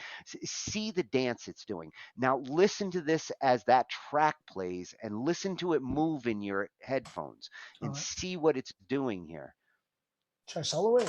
Solo it to start. That's what I thought. All right. I'll be around to let you go. Yeah, that's cool. Got to let Now you listen to the amount of time as it moves and Yeah, see if maybe it I was thinking about slower, make it a little bit feel slower. it. I mean, make it a little Well, bit yeah, faster. bring it back up, keep playing, bring Mhm. it back up, and Okay. feel out those settings. So you really do need that track to keep playing, even if it's in a loop. Um, Okay. it How do I loop it? doesn't hurt to like, Up okay, here, right? minimize the console for a second. And Oh, I gotta get the loop out, right? yeah, you have that module always showing because you Okay. really do always want that on. Right here, right? Oop, There it that's is. my loop. And Okay, then I so gotta bring now, okay, Is that I correct? love that you're doing it, Shane. Sorry. Give me a chance to explain it because some of these people that are watching might have no clue what Oh, you're oh, oh, doing. yeah. I forgot. Yeah, I totally forgot we're live right now. So I forgot. Well, I understand the rush, but if I'm gonna do it for educational purposes, I don't want to like whip through it and say, "Hey, do you guys understand all this?" Because I don't think anybody would understand that. The loop, the Yeah. loop module that you just turned on, Mhm. you should always keep that on. In Cakewalk, it's kind of an always necessity, especially if you're recording vocals and things like that, because you want to comp your tracks. You don't want to record a straight track all the way through. You want to like focus on something and nail it. Whoa, What where are happened? we? I accidentally Where's closed it. I was trying to minimize it and show the people like this tab right here, where it came out of, and then how I right clicked it to get it to open up to the view. But I went to close it back yeah? up. Just right click over on the like blank area and go to modules and turn it back on. There you go. Mhm. Okay. And now it's on because you set it to be on. So Yep. what you're doing here, this is where you turn on the actual like toggle loop to be on. So you're not in loop mode right now. When you click this, you're now in loop mode. Now the bottom button, the one right under it, is where you can get your little setters. So yeah, click that to be in set mode, set your loop. Okay, we're dealing with track 5. Do me a favor, go from 7 to 25 on the Okay. I timeline. got you. I So got you. create that little looper. Yes, make it from 7 to 25. So when it loops, it's going to loop there. And Yeah. it's going to keep playing that area so we can keep listening to it, let it keep playing as you feel out, set your levels, mix this track by itself. I gotta let it go, gotta let you go. I believe this. All right, pull the console. Pull connector to. I can't see this thing in. Oh crap. There we go. All right, so I connector to bus C. So here we go. All right. Wait, that's not what I want. What am I doing? There we go. All right. There you go. I gotta let it go, gotta let you go. I believe the safety net See, interject. now it's a lot easier when you can see the I believe dance. that safety net interject.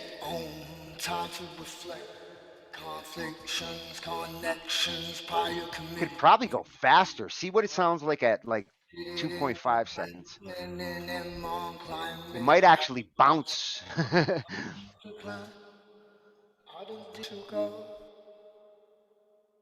And I would bring that center down more Gotta let you because it's go. not too drastic right now. You In really want to hear it like fucking punch you. I believe that safety net interject. Time to reflect.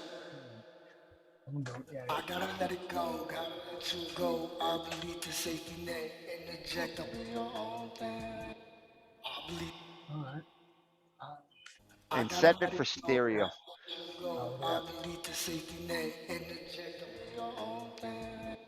I believe that safety net interject. Time to You reflect. know There what? you go. Conflictions, connections, I prior was. You hear committed that? The conviction. beats coming through on the Run back, like deep, the background noise. contemplating. You hear the background noise in that comes through? Like there's like a beat. Oh, you're getting bleed through. That Yeah, means I'm that getting your bleed through. track has that. Well, yes, you're soloing this track, so apparently your microphone. Were you playing the music out in the speakers while you were singing this track? It's probably coming out of my headphones. Sounds like it. I Yeah. heard a beat. Must have been really loud when I was listening.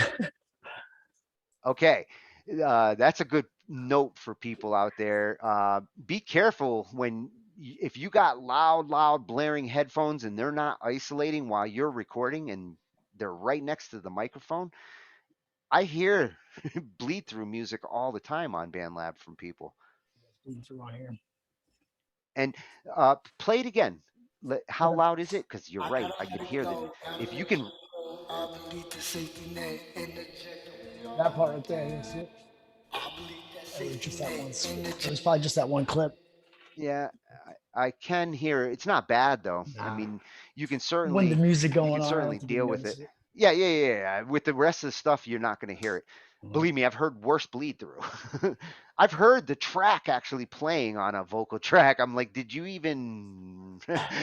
They literally just had the speakers blaring while they recorded the song again. I was hearing my music over again into the new track.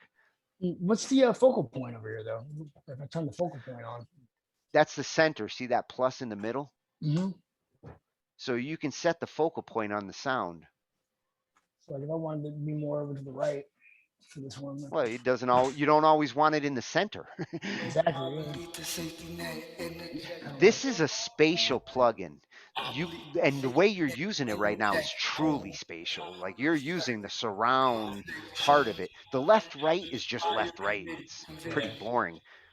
But you're playing in a room right here and you're making that track like dance around that Yeah, room. I like that. I like that a lot. I think it's cool. I think I can do Sometimes this. that's useful. Sometimes that's useful for like percussive effects or like these rapping effects. A lot of the rap I've been hearing, they are using strategic left right bounces Yeah, they do. in time to the beat, Mhm. so like 160 beats per minute and they've got a delay that's going, 160 beats per minute left and right and bouncing like that. That's the kind of technique that you're spatial technique like that. This is just more advanced. Ooh, When sounds you cool to start me. drawing your sound. Yeah. You can basically write my initials in the Yeah, sound. I call the one I do the Star Trek one or the arrow because sometimes it looks like an Okay. arrowhead. Yeah, Sometimes yeah. I shift it and it looks like a Star Trek Right. symbol. And it shows. I'm gonna listen to what it sounds like. So you got your low lights. Yeah. So this is gonna be more. So I could probably change the name of this. Now this is gonna be my panning. This is gonna be more panning. Oh, and the panning, I wasn't even dealing with the panning as we were Mhm. like just getting these levels. But yeah, I tend to do my panning. If I'm going to pan the channels, I tend to do that after I get the level set first. Yeah. So what's the name of this? Or Place actually, around. while I'm doing the levels, sometimes I will pan during that. But the first thing I'm always worried about is like volume and levels. Mhm. And then I start focusing on direction. And you just did direction there Yeah. with that track. Mhm. You actually set some direction with the surround. Okay. So where should we? Where do we think we should go from here? I mean, I Well, want you got you got two more tracks. So me, I would have already been done with this like literally an hour ago because boom, boom, boom, boom, to. boom. But the goal here was to go through each track, listen, decide what you want that on that track, and what you're doing here is gluing these tracks together by bussing a little bit of some things across multiple tracks. You're bringing them together. It's not just the reverb, it's the shared effects between stuff that make them sound like they're together. So you're This gonna is even down as more well. important when you're dealing with collabs with other people on Yeah. BandLab. And if you're singing with somebody else and they're singing in a different room, you're singing in your room, you have a certain sound, they're singing in their room, they have a certain sound. To make it sound like it's in the same room, it's this kind of bussing technique and synchronizing these tracks this way that makes it sound like this was produced in one versus like, oh, studio, yeah, instead of somebody's getting jamming on the produced. other side of the planet with different Exactly. phones. Yeah, exactly. So it brings it all together. I see how it does that. Like here, this Well, those console view buses, though, with the buses. I see that.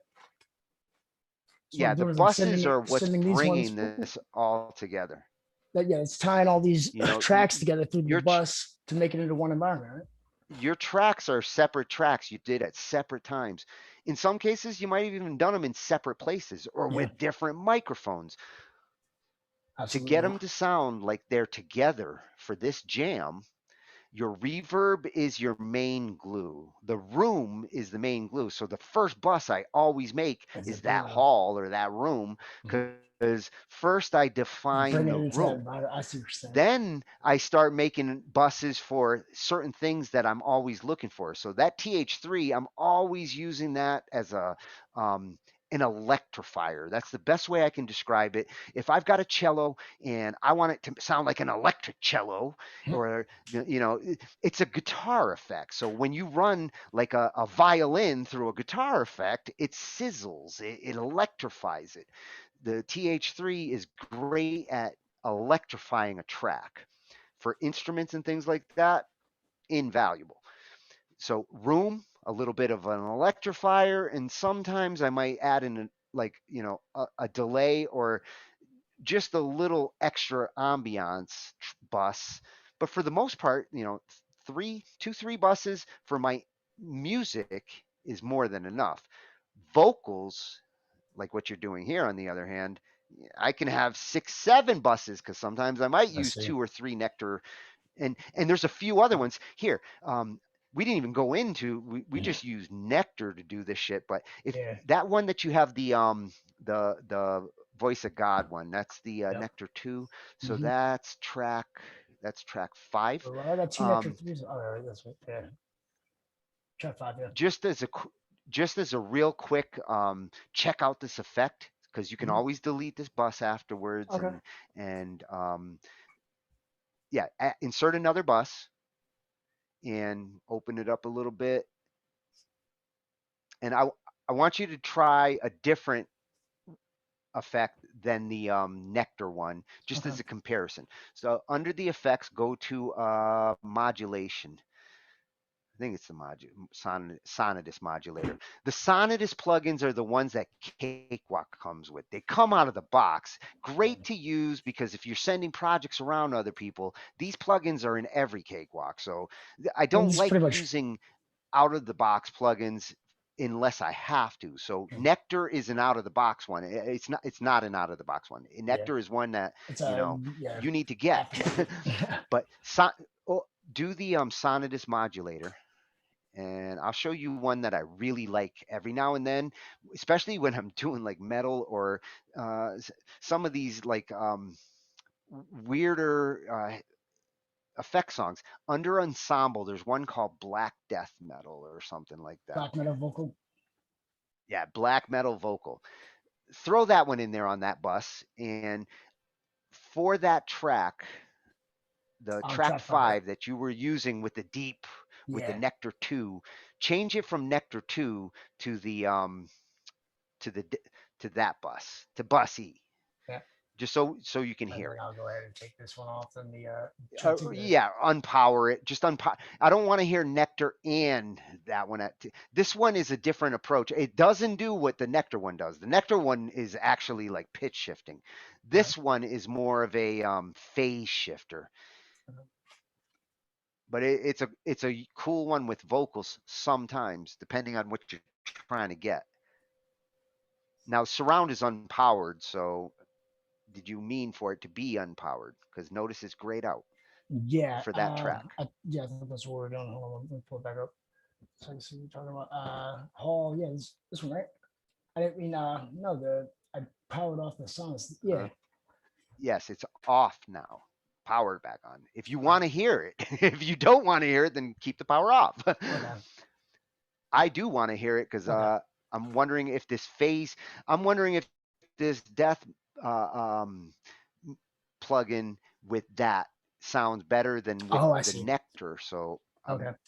I powered off the looking nectar. for a The nectar. comparison here. Yeah, I powered off the nectar. Yes, when Okay. something's powered off, I'm asking you at the early stages because I'm assuming you didn't want to power it off. So I'm asking you because when you're wondering why it's not doing surround, it's because it's not powered on. Because I Yeah, know yeah. what it looks like. I I was stare at thinking for some Cakewalk. reason that the I sign of stare at this was Cakewalk the for 10 nectar hours out a of the water. day. I know when something's turned off and it's not. Mm-hmm. All right, let's check Burned it in out. my brain. Oh, So yeah, play that part and see how the surround effect with that I effect believe sounds. that safety net interject on time to reflect. I see you turned up a little bit, huh? Conflictions, connections. Go back to the console and try to turn it up, I guess. No, Bussy's up. Let's turn it up a little bit more. Try that. The safety net interject. Bring the levels up on the track itself. Oh, okay. Yeah, Because now that you're not using the other one, you had to turn it down for the other one, but Right. this effect Safety is net not as hot. interject. So The safety net interject. Yeah, it's on. The modulator's on. This one, let me do The safety net interject. yeah, I gotta turn it I up. believe that safety. Let me see one yeah, more. it doesn't have as It's like strong an subtle. effect as the Nectar does. Mm, Well, the The Nectar safety one's doing net pitch shifting. It's interject. more obvious, yeah. I believe that safety net and you don't want to interject. jack the signal up all Time the to way like that. Yeah, no. conflictions, connections, prior committee. Yeah. All right. So the nectar, I'm trying that down Yeah, back with the there. TH3, you don't even the TH3 sizzles it a lot harder than the modulator does. The, what I suggest to you at some point when you take some of your vocal tracks and just try these different effects by themselves without any other effects, Yeah, keep because it trying. listening to 5 effects at the same time It's hard. isn't going to help you to appreciate what any one of them does. Absolutely. And So let me just in the sort this early out. stages right now, you're just getting comfortable with Cakewalk. You know the interface, so you're able to jump around. You're doing Safety good net. there. The next thing for you to do is get familiar with those presets for those different things, the reverbs, the nectar presets, this Modulator. modulator, these different things that are hiding under these categories.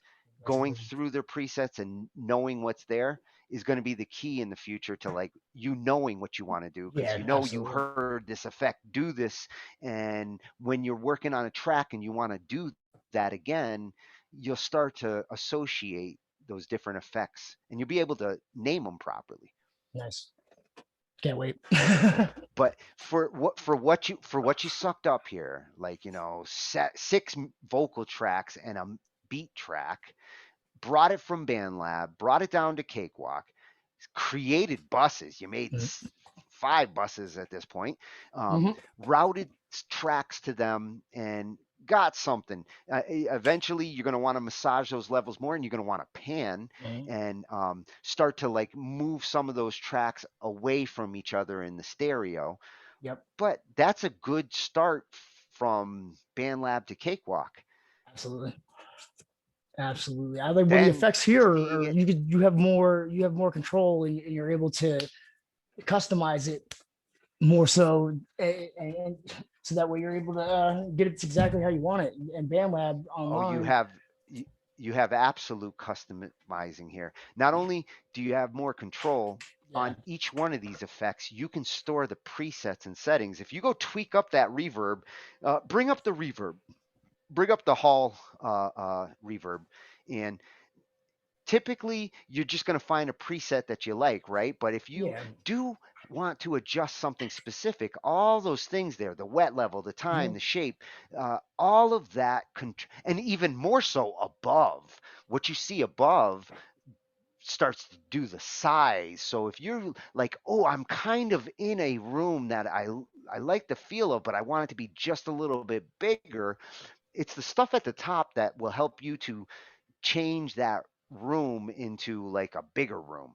And Mhm. it's the stuff at the bottom that will decide how much of an effect that reverb is going to have with the original signal.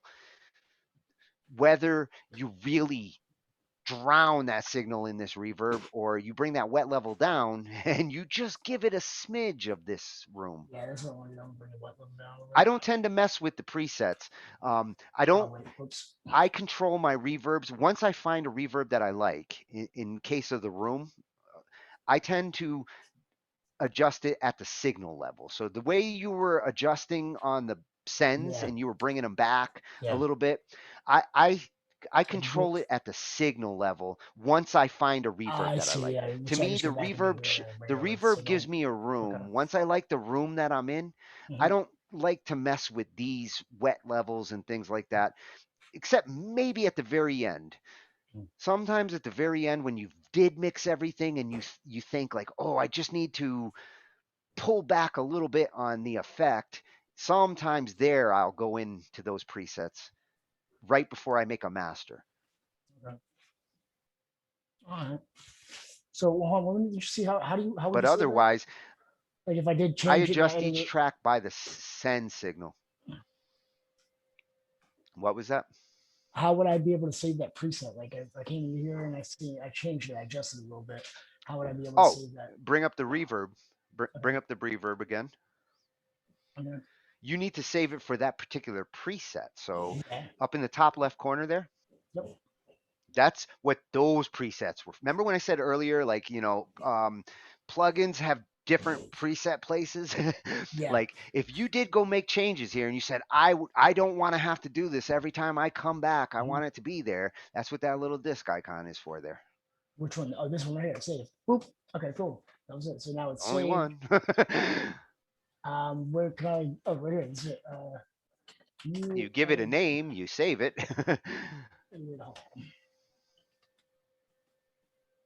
Boop, like that. Cool. And then that's it. Right. Yeah, There it you is. should actually be okay. See over there, there's one built into the plugin itself. So this is a good example actually because where you were doing it up there is the classic VST2 way. In the old days, presets were saved that way. Nowadays, it's more common that a plugin builds in its own preset system. So see the little plus in the middle on the left, down in the middle of the screen, right there. That's where you can add categories. You can add banks or you can add presets. Okay. You So a can new control bank. things over What do there. you, okay, what's the bank? Now, a bank is what you see at the top. So Oh, this you is the don't want banks to up add here. I something got to you. the Okay. top there because Now, that's a category. okay. If you had a bunch of presets and you wanted to make a new bank, you can't see the plus for the other one because your window's too. That's what it is. Yeah, it's like not. Yeah, there. You see there's stuff hiding, but this is why people need bigger screens. Oh, you can use the scroll bars now. Yeah, there you go. So, But yes, you can load and save over there. There's also some preferences on the bottom right there. But this leads to like why I say like you need multiple monitors, you need mhm. high resolution. For a music machine, 1080 is the bare minimum. Okay. If you're smaller than 1080, that plugin you can't see buttons. On a Apparently, laptop screen, not going to work. I'm not gonna work. Well, or you're scrolling. Yeah, You that's have to what I use mean. those scroll wheels to It's go just see stuff that. If you know it's there, it's one thing if you know those buttons are there. I know those buttons are there. If I really want to go click one of them, I will scroll because I know they're there. you know When where you're they're at. still learning, it's not good for you when you're learning because you don't even see what is there for you to learn about. Until Mhm. you go scroll, you're just like, oh, I see presets and plugins, and Yeah, you don't want to be missing things at your learning stage. Otherwise, you'll miss out on some of the things you need to learn. yeah, makes sense. I'm Especially glad when you're such a good Cakewalk teacher. tends to hide stuff. A lot of these programs, Cakewalk, Photoshop, all these modern day They have so apps, much stuff in tends to them, put everything into panels and they're in like a and panel like this. You don't even and know hide that's a it. button. Like, come on, like how was I Yeah, supposed to know? well, yeah, that's the most important one, and that one's hiding by Yeah, that's default hiding out. Like, every like time I can you hide all start a these. project. Where'd my bus go? Start a new project, bring up your console, and the master outputs are tucked away, Yeah. and they assume you know they're there. Hmm. Yeah, if you would have never taught me this, I And would have most never people known. don't even know what the second one's for. The buses, the documentation doesn't really like explain any of this stuff or lead to it. You kind of have to just stumble on it or run across Yeah. somebody who Knows. uses it, and eventually you realize, like, oh, why am I doing things this way? But if you're not busing, like, that's one of the most powerful things about these. This is what you can't do in the online editor. Yeah, you If the can't bust online nothing. You editor can't let master with me this. do this, I might want to use it in some situations. But because the online editor doesn't let me do it, I can't use it Yeah, and because it's just this is probably an so much. important way to mix. It'd probably be too much to be able to load online. No, I'm sure it could handle it. Maybe not. Yeah, with all this, True. it'd take a lot. It'd take a lot of Some servers. there's some extra overhead, yeah. All right, well, let me see. But No fear. I'm sorry. Did you say something? I don't know. Actually, I'd like to take a listen to that. All right, let me hit back from the beginning here. Let me take the loop off. Play. Unsolo the track. Yeah, at this point, unmute 7. Where There's only one left. I'm sorry, I couldn't hear you on the music. Unmute 7. There's only Unmute 7, one yeah. track left. Let's hear them all together. Uh-huh. Just hear where you're at. I'll be around to let you go. Where do they go when they leave from Got to here? let you know. That sounds cool. I'm kind of impressive, like that sound with the voice of God behind Kind it. of trippy. Yeah, it's a little trippy. I like it. I'll be around to let you go. Where do they go when they leave Is there from a police here? siren in the background there? What's that? Is Did there you a say police something? siren in the background? Yeah, there's Is police that is signs in that a it. that sounds cool? Yeah. Yeah. I'll be around to let you go. Where do they go when they leave from here? Where do they go when they leave from here? I gotta go. Struggle and it's so unclear. The consonants come in See, it hard. sounds cool when it starts echoing like that there Yeah, yeah. on that track that you're doing. I gotta go. What does it say? I gotta I gotta let you go. I'll let you go. I don't Yeah. remember what I said. See, that echoing effect on that really does sound kick ass. Mm-hmm. Yeah, yeah, for sure it does. Usually, like when I'm making the stuff, it's great how it comes out and how I figure how these sounds just blend together. It's fun experimenting. Well, that's what you have to do right now in order to learn and appreciate all this shit. You just been handed like multiple toy boxes of sound toys, and And I just got the studio you back know, up and going, so yeah. I'm gonna be busy for a little while. Well, this stuff, digging into all the crap that Cakewalk actually comes with takes a whole lifetime. I'm going on 2 years of still unwrapping that present. Wow. They shove a lot in here. I haven't even shown you like the EQ and all the No, pro I channel haven't even got stuff. Like into the that EQs stuff's yet. heavy duty. Maybe we should. But You this want to is EQ something? well, there's Or plenty of should I? Thursdays to Yeah, go you're through right. shit. It's getting late anyway. This is I'm gonna have to run, yeah, because I'm gonna catch up with some people. Yeah. But this is a good starting point on Let me say this. that BandLab integration that now is going to become the norm with Cakewalk. This is going to bring all those people who don't use the online editor like me much closer to the people who do use the online editor. Like all of you. I can't get none of you. Like, I mean, I'm getting you over to Cakewalk, which is great. And I'm hoping that at some point, like when we're working on stuff, I'm not like shoving it up on BandLab for you to go and grab and put on your Cakewalk, and then you put it back up on BandLab for me to grab. Go ahead. I'd rather get the Cakewalk project because the Cakewalk exactly. project back and forth is seamless. Like Nice. that keeps it clean. Going back and forth to BandLab does come with like some sacrifice, some compromises. Tracks will be rendered. Tracks might become wet that don't need to be. Right now, if you don't want to use some of these effects, if you go just throw it all on BandLab, take a listen to it, and say, you know what? I think I'm gonna turn that Hey, thing can we off. check the You publishing you real want to quick go on back this? to you want to go back to Cakewalk and be able to do that. Can we check the publishing real quick and see how that comes out and how it sounds? If the Oh, effects sure, carry sure, over yeah, to. yeah. Just try the I mean, You no, it's want to not push done. this back up, right? Yeah, I just want to see how it sounds Uh, like. keep it as a private. Yeah, keep it Yeah. as a private one.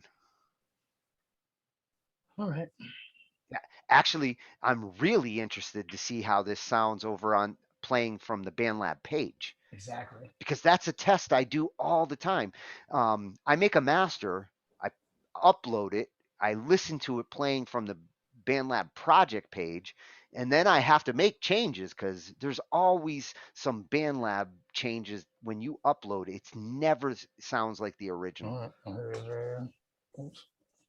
I would imagine Yeah, when you play hit the play it publish right. button, Play, it should automatically what's save that? it. Shouldn't it automatically save at the point you're at in Cakewalk when you? No, you got to save it. Oh, Yeah, okay. you got to make sure you save. If I would have like accidentally closed out of that before I saved it, I would have Yeah. lost everything. Gotcha. So okay, so it says was successfully uploaded to BandLab. So this Yeah, is what this is it. just uploaded. This is Oh what yeah, just and it says uploaded. today. Yeah, Dude, that was yeah, it fast. says today. Yeah. Yeah. Jeez, Shit, man, that's a lot faster. that was cool. It's My it's mind- not right. Yeah. I can't even hear it really. Though. Yeah, might it not looks have- like when I stuff's uploaded it- muted. Can you Yeah. Gotta let you go. I believe this. Yeah. Let me go back and try. open in the mix editor? Let's see what we're, because you made, no, in the BandLab mix editor. Oh, I got you. Let me open it here. Okay. Yeah, see how it comes out on this. Oh, it just made it one file. Oh yeah, one- what's one track. that? That's not cool. It put one track up. No. Yeah. Wait a minute. Go back to Cakewalk. You got a solo track? You published. Okay. It did exactly what it's supposed to do, and I'll show you why.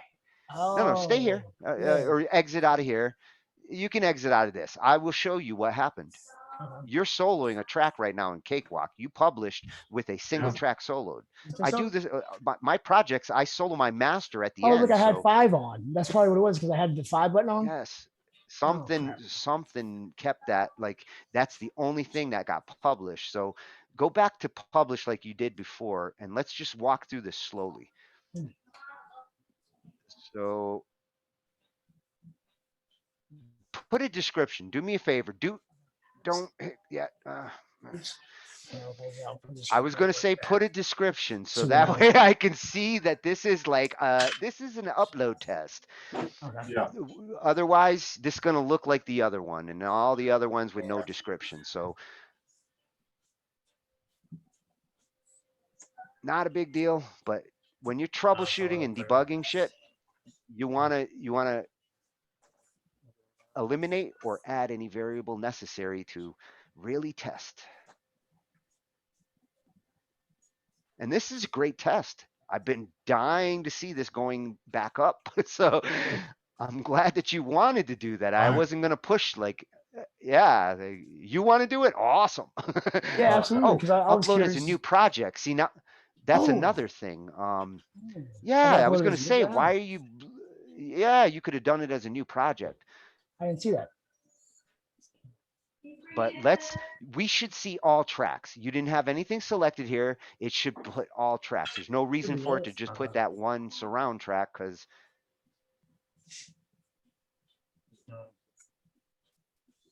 Yeah, this is Let's go look at valuable. BandLab now. Yeah, I wanted them to put And that it's not gonna description take- in. It's not letting me click it Shane, right now you're 'cause I think good. it's okay. Yeah, because it's still doing stuff. Slow down, Speedy.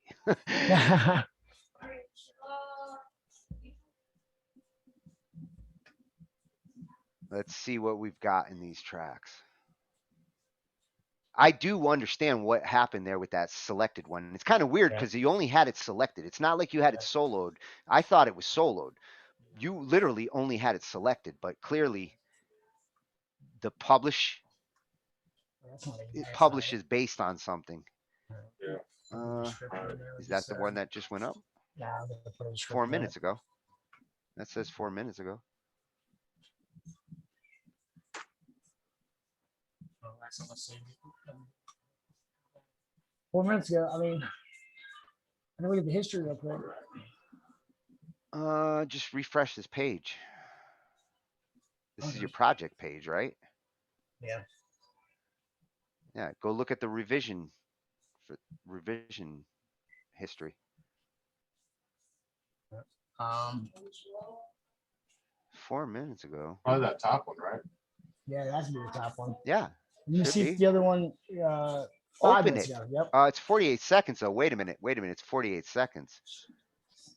Did you have a Huh? loop on? Oh yeah, might have. Do I have the loop on? I think so. No, Again, no, it's just doing the chair. No, that looks like the old one. Yeah. Where is that going? Um, All right, do this, Shane, Can for I close it? complete process of elimination. Yep. Don't export this as a revision. Export it as a new project. Okay. Give it a new name. You can delete the project afterwards. You won't be Yeah, it's dealing not with on all for this a while. messy. Yeah. So, It's not letting me do but anything. So you don't have a.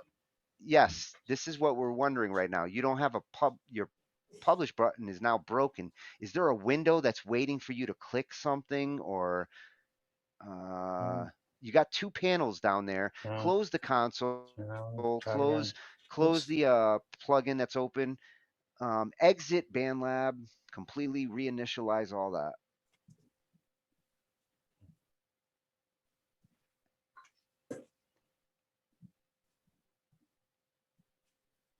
There you go.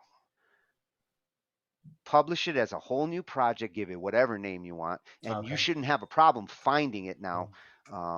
Yeah, you close the reverb. You don't. All those are just hiding in the bottom left anyway. When you're done with a plugin, just hit Upload the as a X. new You can project, I always see bring it. it back up by clicking its name. So Yeah.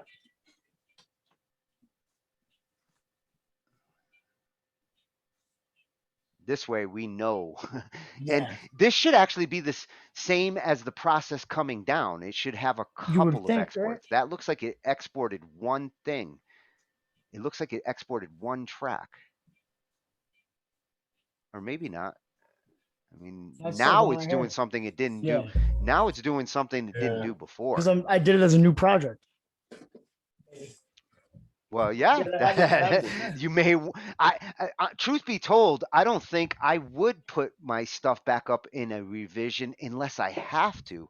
Because once I mix things here, I don't know. I'm gonna have to really test this and see how. I hope to see a day where I have no problem publishing my tracks, but I do 50, 60 tracks on things, so Yeah, and then when you they got that still many have they still tracks, have it's a gonna make it 16 long. You know?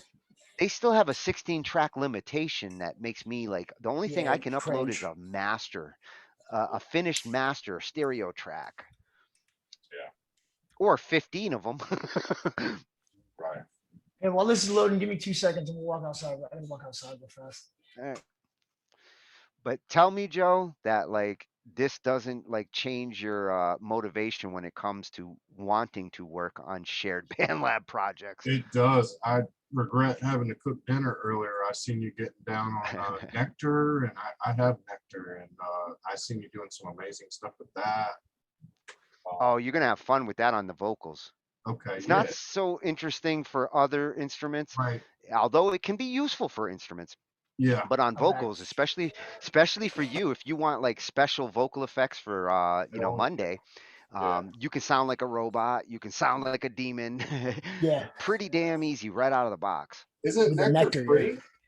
Is we nectar? got it in the drive. No, they have a free trial, and there are some parts of it that you Yeah, can yeah. get easily. Gotcha. But it is a commercial product. Well worth it. As far as what it saved me in time on vocals, Yeah. Yeah. I mean, I could have done everything that I did without it, but it would have taken me a lot more time and a lot more resources to use this effect, that effect, that effect. Nectar This one's mixes taking a little longer. those different, the reverbs, the EQs, the compressors, the delays into beautiful presets. Oh, it's crazy. Six people been on there. Isotope. Let me tell you, there is no Isotope plugin that I wouldn't use. They're all awesome for Oh, I different know. things. Yeah, I've got They are some very ahead of the game. good mastering. Yeah, Isotope's good. It's taking forever though. It's stuck on 28. What's that about? I guess your internet connection isn't as fast as you thought. Yeah, it's not. No, I can't talk, man. I Yeah, would have been that at satellite. 2%. Yeah, y'all got me wanting to open it up tonight. You should, man. Play around.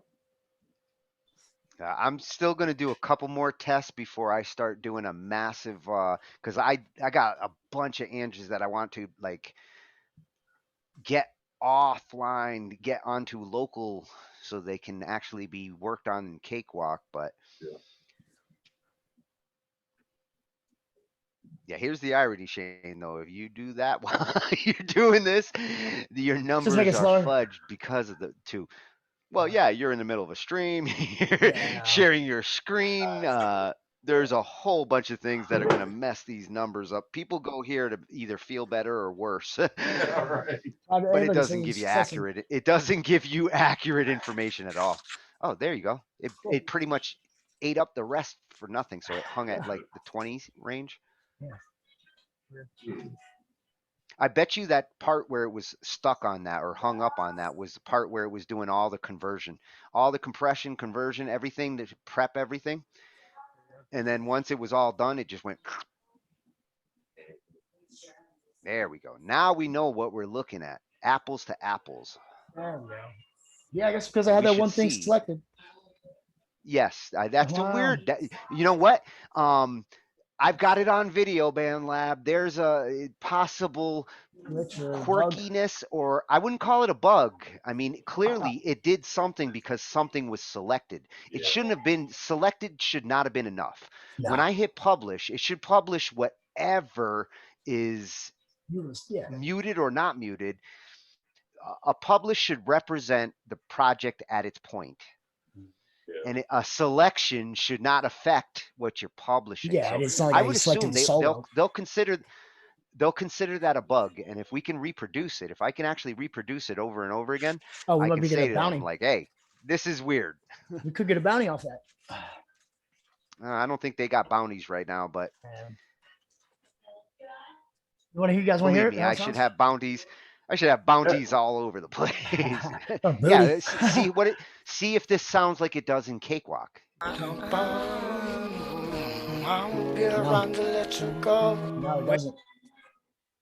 All the So the effects didn't. all the The effects effects didn't go through. back with the publish.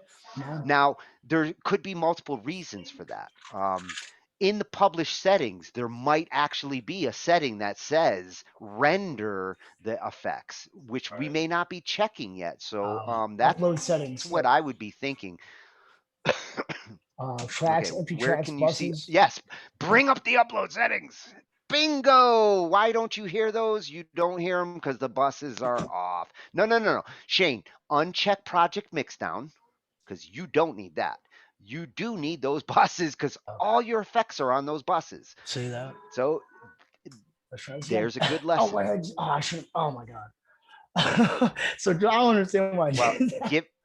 I just clicked upload without changing the description. Actually, no, that's okay. You know what? I'm curious if this updates right now without making another revision. That will be awesome. Yeah, right? Because sometimes I do end up making a change, or like in this case, like you realize, like I wanted those tracks, but I didn't want them without the bus. Oops, I changed it, I fixed it, re-upload. I don't want to do another revision if I don't have to. If this does replace where you're at, and it now has the buses, great. If it doesn't, then save and actually call this one Survivor 2 so we can actually compare it against Survivor 1. Oh, it's Because we successful. know Cool. Survivor 1 is dry. Survivor 1 is dry, no buses. Mhm. In the in the case of somebody who wanted to just level and pan in Cakewalk, sucking down the band lab tracks, adjusting them levels and pans, and then pushing them back up this way, I would do that. That I wouldn't mind doing. Of course, I want to use those cakewalk effects. I'd be like, man, I'm kind of shortchanging you because all I'm doing is panning and leveling. But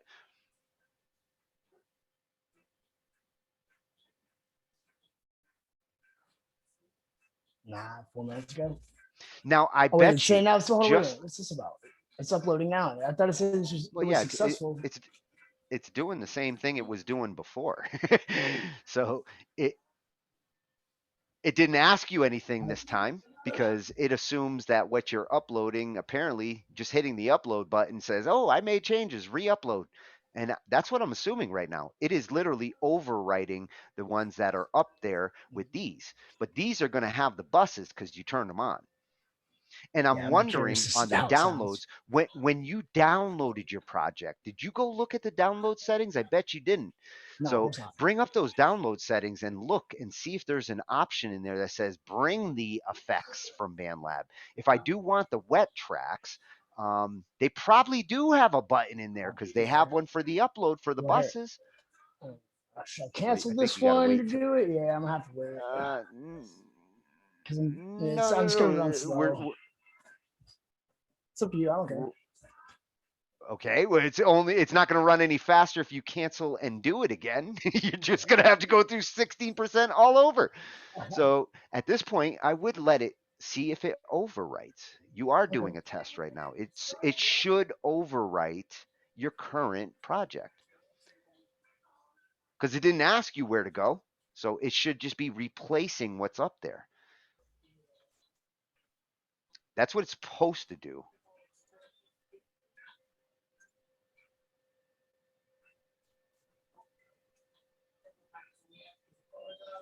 Hmm. Well, I guess in the I wish meantime, it would give more details though. I'm gonna make that a suggestion to them on when you're uploading, especially when you're uploading a bunch of tracks and things like that, having a constant status that says like, doing this clip, uh, Cakewalk certainly keeps track of that. You see it when you're opening like a file. This status could actually say like, file 3 out of 10, and it gives people the warm fuzzies to know things are at least moving along, because seeing a little circle like apples seem to only do, and progress stuck at like 16% all the time, that's not good. that gets viewers nervous when they see that for long periods of time. Yeah. 5-10 minutes like the 29% was for you. Yeah. Some people will cancel and be like, fuck this. I'm about to cancel it right now Sometimes because I I'm like that. sometimes I'm like that right now. I'm about to cancel it. Yep. Just close this out. And try Well, at least if you start with the new one, Yeah, I'm canceling yeah, it. you're not canceling it from the browser. You got to cancel it from there. Yeah. Mhm. So let me go to the browse BandLab projects, and when I go to upload, this is the Yeah. Look at download those download settings. settings. Track Hmm. mixdown. That's what it is. Is That's it what track mixdowns are. okay? A track mixdown is a rendered version of the track. If Oh, that okay. track That's good to know. has effects, then whatever you're doing on that track, it makes a mixdown of the track rather than giving you the raw wave. Okay, I'm understanding it. They do need to be clear with that though, because Yeah. there's going to be a lot of people who are going to be confused. That's not the proper Well, terminology. What the they buses should are up do is there. like they did for the yeah, see, for the upload, they did it logically. Uploading, I know I want my buses on, so it's a logical setting. When I'm downloading my project, track mixdown sounds to me like I don't want a mixdown. I want I want individual tracks, but it is a mixdown. It is a mix down of the effects for that track. Okay, So I've got that the cleared up. wave that you get there includes whatever effects. Yeah, this has been real fun. Figuring out Cakewalk.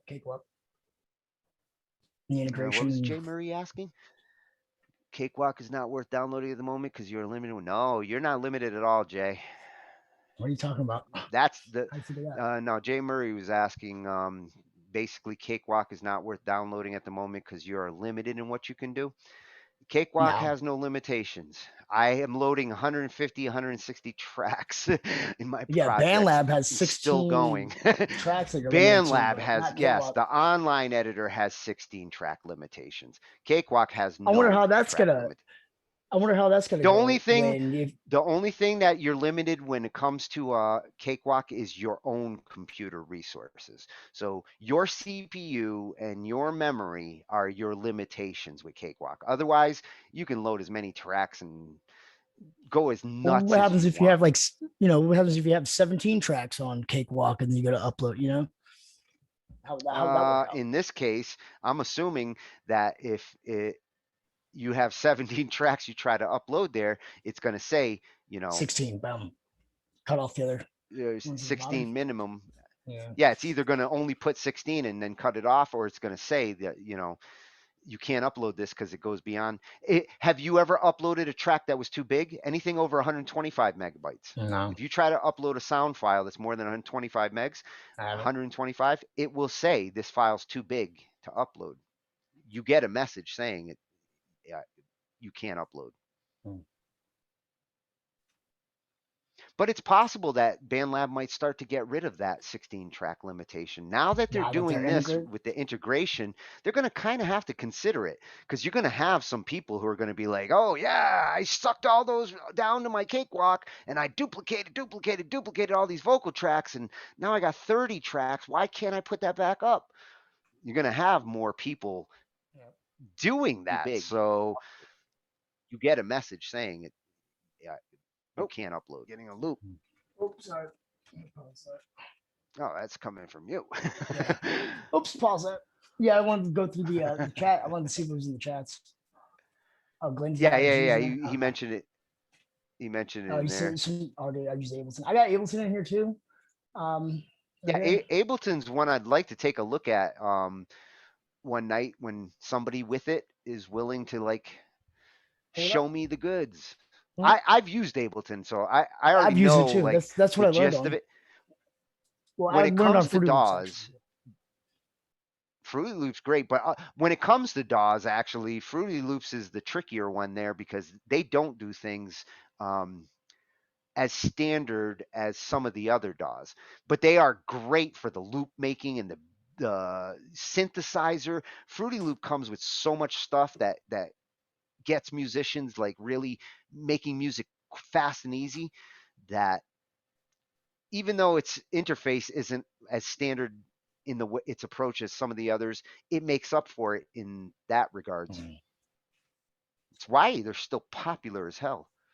Them and Reason have This a also has huge a. fan base that goes back like 10 years now. You know what I noticed before is the lyrics though from BandLab. When I went to go pull up the lyrics in Cakewalk, did not transfer. You talk about the lyrics window in Cakewalk? Yeah, because I had the lyrics written in Yeah, there. that thing is useless. Other than for putting the lyrics Well, in. it's So on when it's you're on the phone. useful. It's useful. If you're doing it on your mobile device, it's useful. Oh, text. in BandLab, Yeah. in BandLab it is. In Yeah. Cakewalk, that lyrics box, Yeah, no. that lyrics window is not as useful No, not at all. for multiple reasons.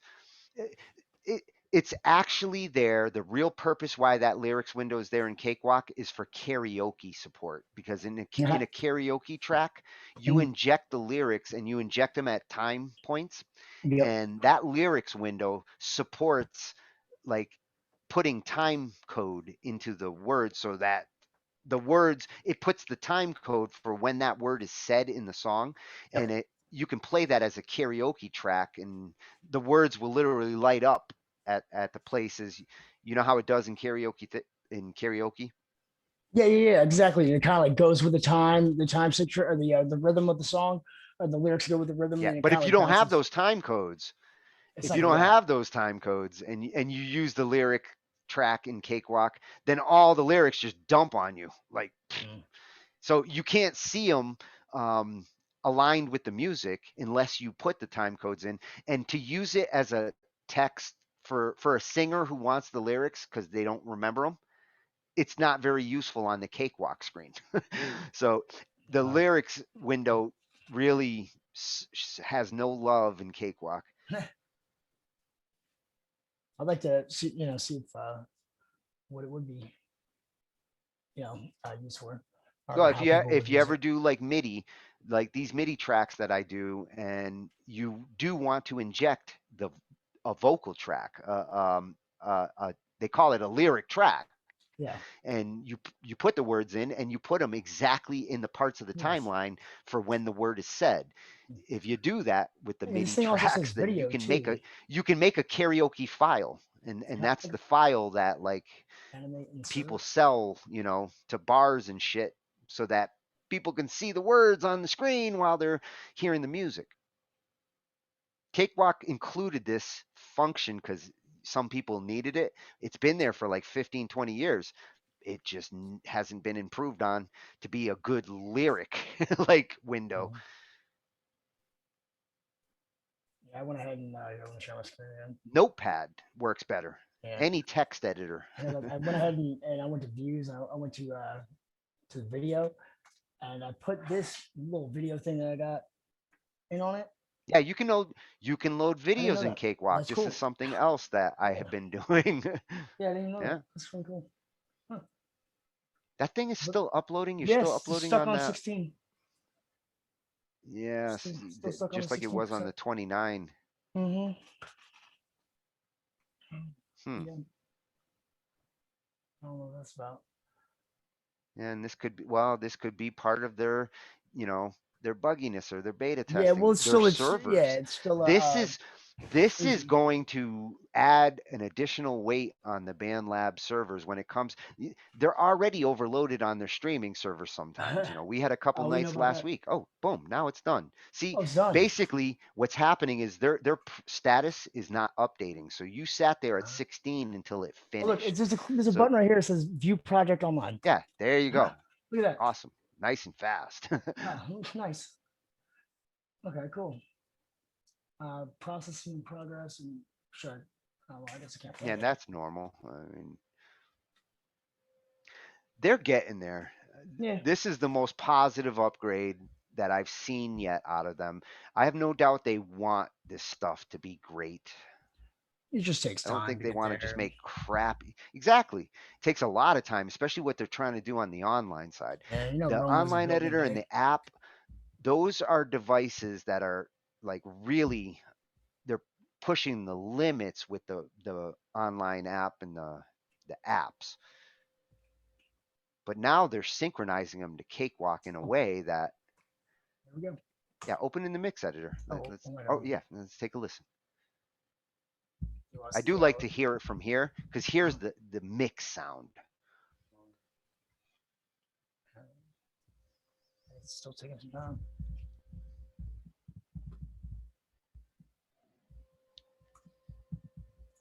Oh, here the reason why I was gonna say the reason why I might be doing it here is because you got Cakewalk open. Yeah, I just closed it. My BandLab won't play music either when my Cakewalk's open. On certain computers, There we go. Oh, I yeah, you can tell now. The effects are yeah, on it's there. got the effects now. Yeah, It brought sweet. the buses. Cool. And, So we'll make it there's nice. there's the setting to pay attention to. Mhm. Nope, I'm glad we figured that out. And on the download side, I Mm-hmm. would likely because I always bring the wet tracks, so I would likely do the mix down tracks and bring that in to start, and then go get the dry tracks as I need them. Because after I start mixing and I hear a if a vocalist did pick a great effect and it really works nice out of the box with me, Yeah. I don't always need the dry version of that track. Yeah. Once in a while, I don't end up using it. Usually I will though. I like to have both, and I Yeah, use both. absolutely. Contrast. The dry track, I bust those dry tracks and I add Mm, effects there, doesn't but their matter. wet tracks do give me a good starting point on what they're trying to do. I'll be around to let you go.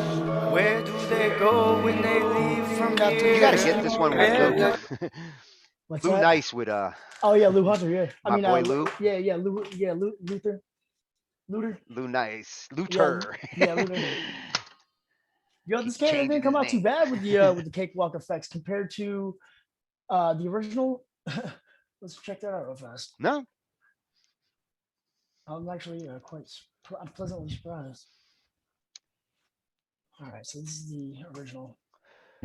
it was a little slow for us here because there's a learning process, but Yeah, you could have banged that shit out in a like 15, 20 minutes minutes. Yeah, once you've got all this flow down. It really is just like bang bang bang, set up each track a certain way, move things exactly where you want them to sound in your ears, and then put them back up there. We could have cut all this to like Where 15, do 20 they minutes in go just a when week. they leave from here? all right, so that was out. Oh yeah, that's so much nicer. I'll be around to Yeah, for sure. It's got some ambiance. Yeah, I'm gonna just slide it a little bit. Let's see. away. I can take it anywhere, liberty. So I sing for my family. Oh yeah, that's so much better. That's crazy. Wow. See now, next time I'll show you Blue Cat, the Blue Cat plugins that I have. Oh man. When you want to get that like boom out of that bass drum that Yeah. you're getting there, Yeah. Yeah. uh, these Blue Cat plugins will Nice. help you to do the master after you're all done with all these channels and getting them where you want.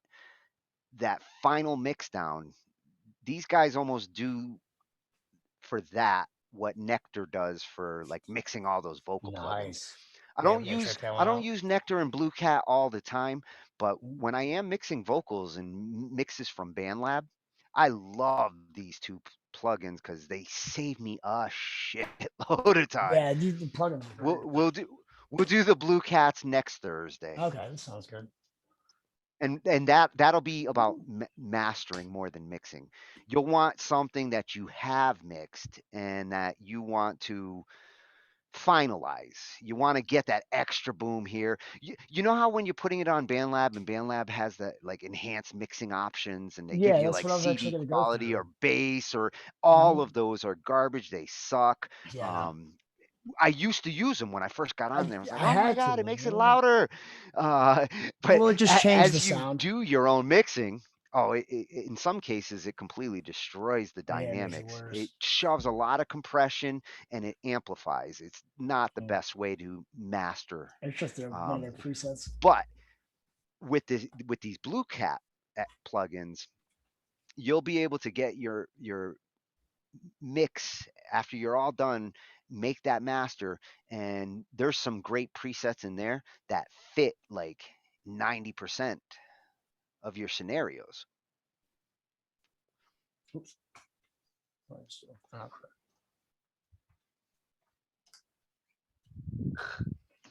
And they have great EQ and visualizations for adjusting that amount of boom and that amount of like snappiness that you want to get out of your mix at the end. Oh, what you got? Photoshop up? Yeah, I'm just messing around.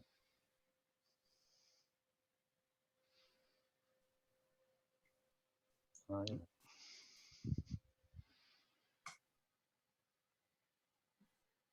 All right. Well, I think that was a good tech talk.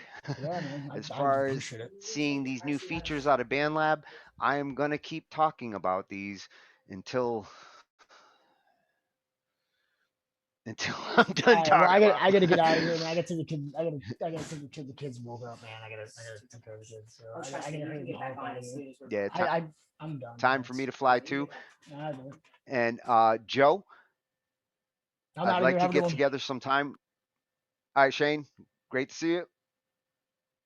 And when you got some time, Joe, over the anytime over the Yep. weekend, Premiere. I want to take a quick blast through there and maybe get After Effects on with that because Yep. as soon as you go through 10 minutes on Premiere, I could see you like playing with After Effects for years. Yes. Oh yeah, I'm down with that, man. Absolutely. Yeah, it is to Premiere what all these plugins and things are to Cakewalk, you know. Okay.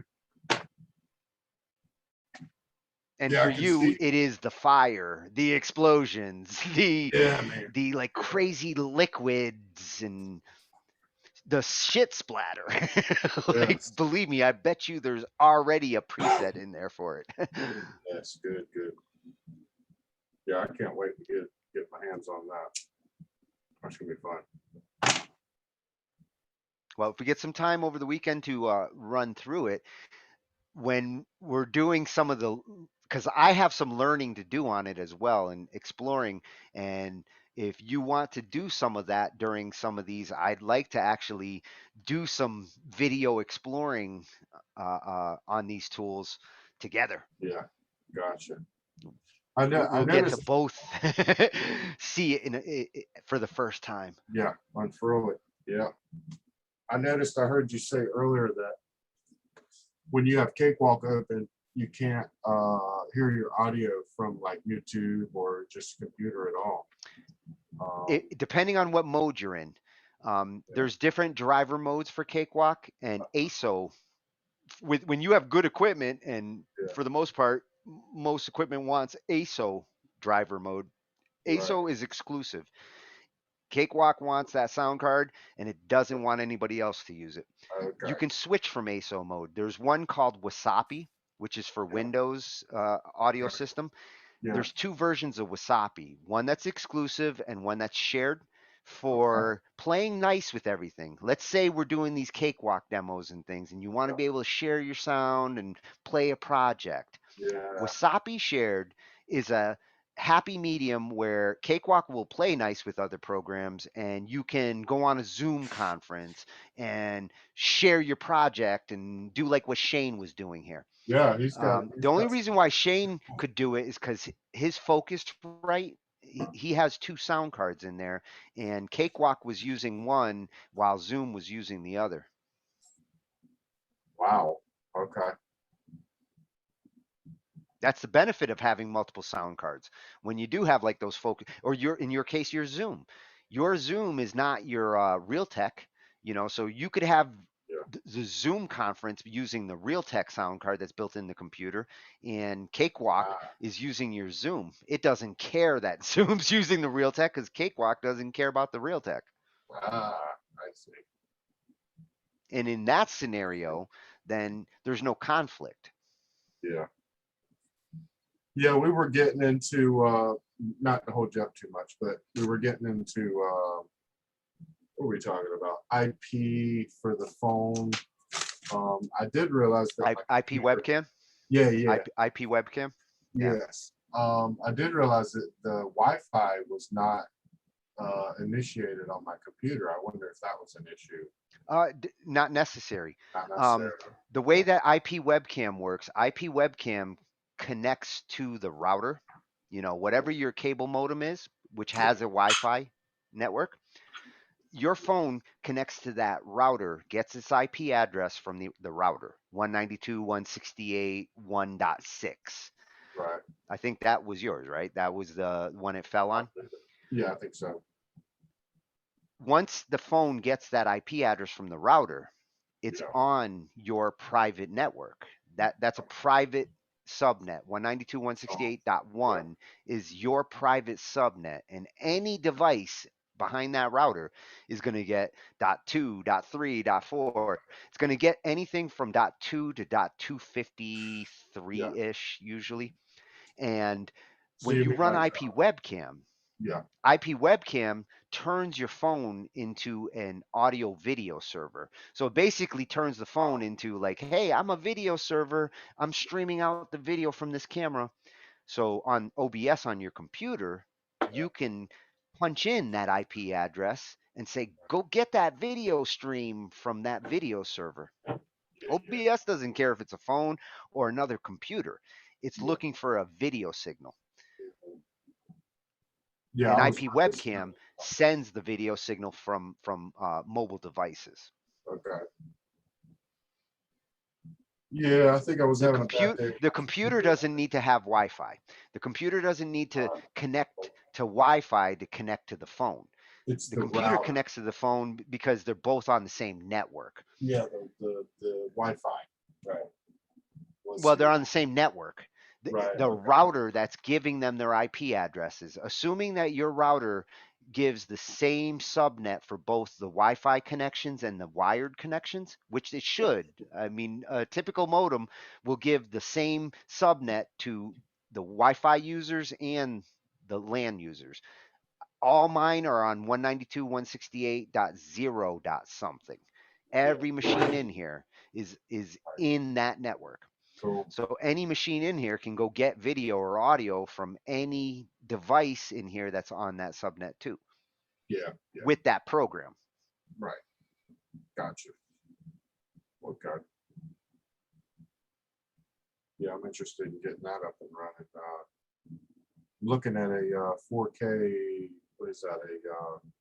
About to pull the You trigger know, on. I just thought of something. One thing that could have fucked that up,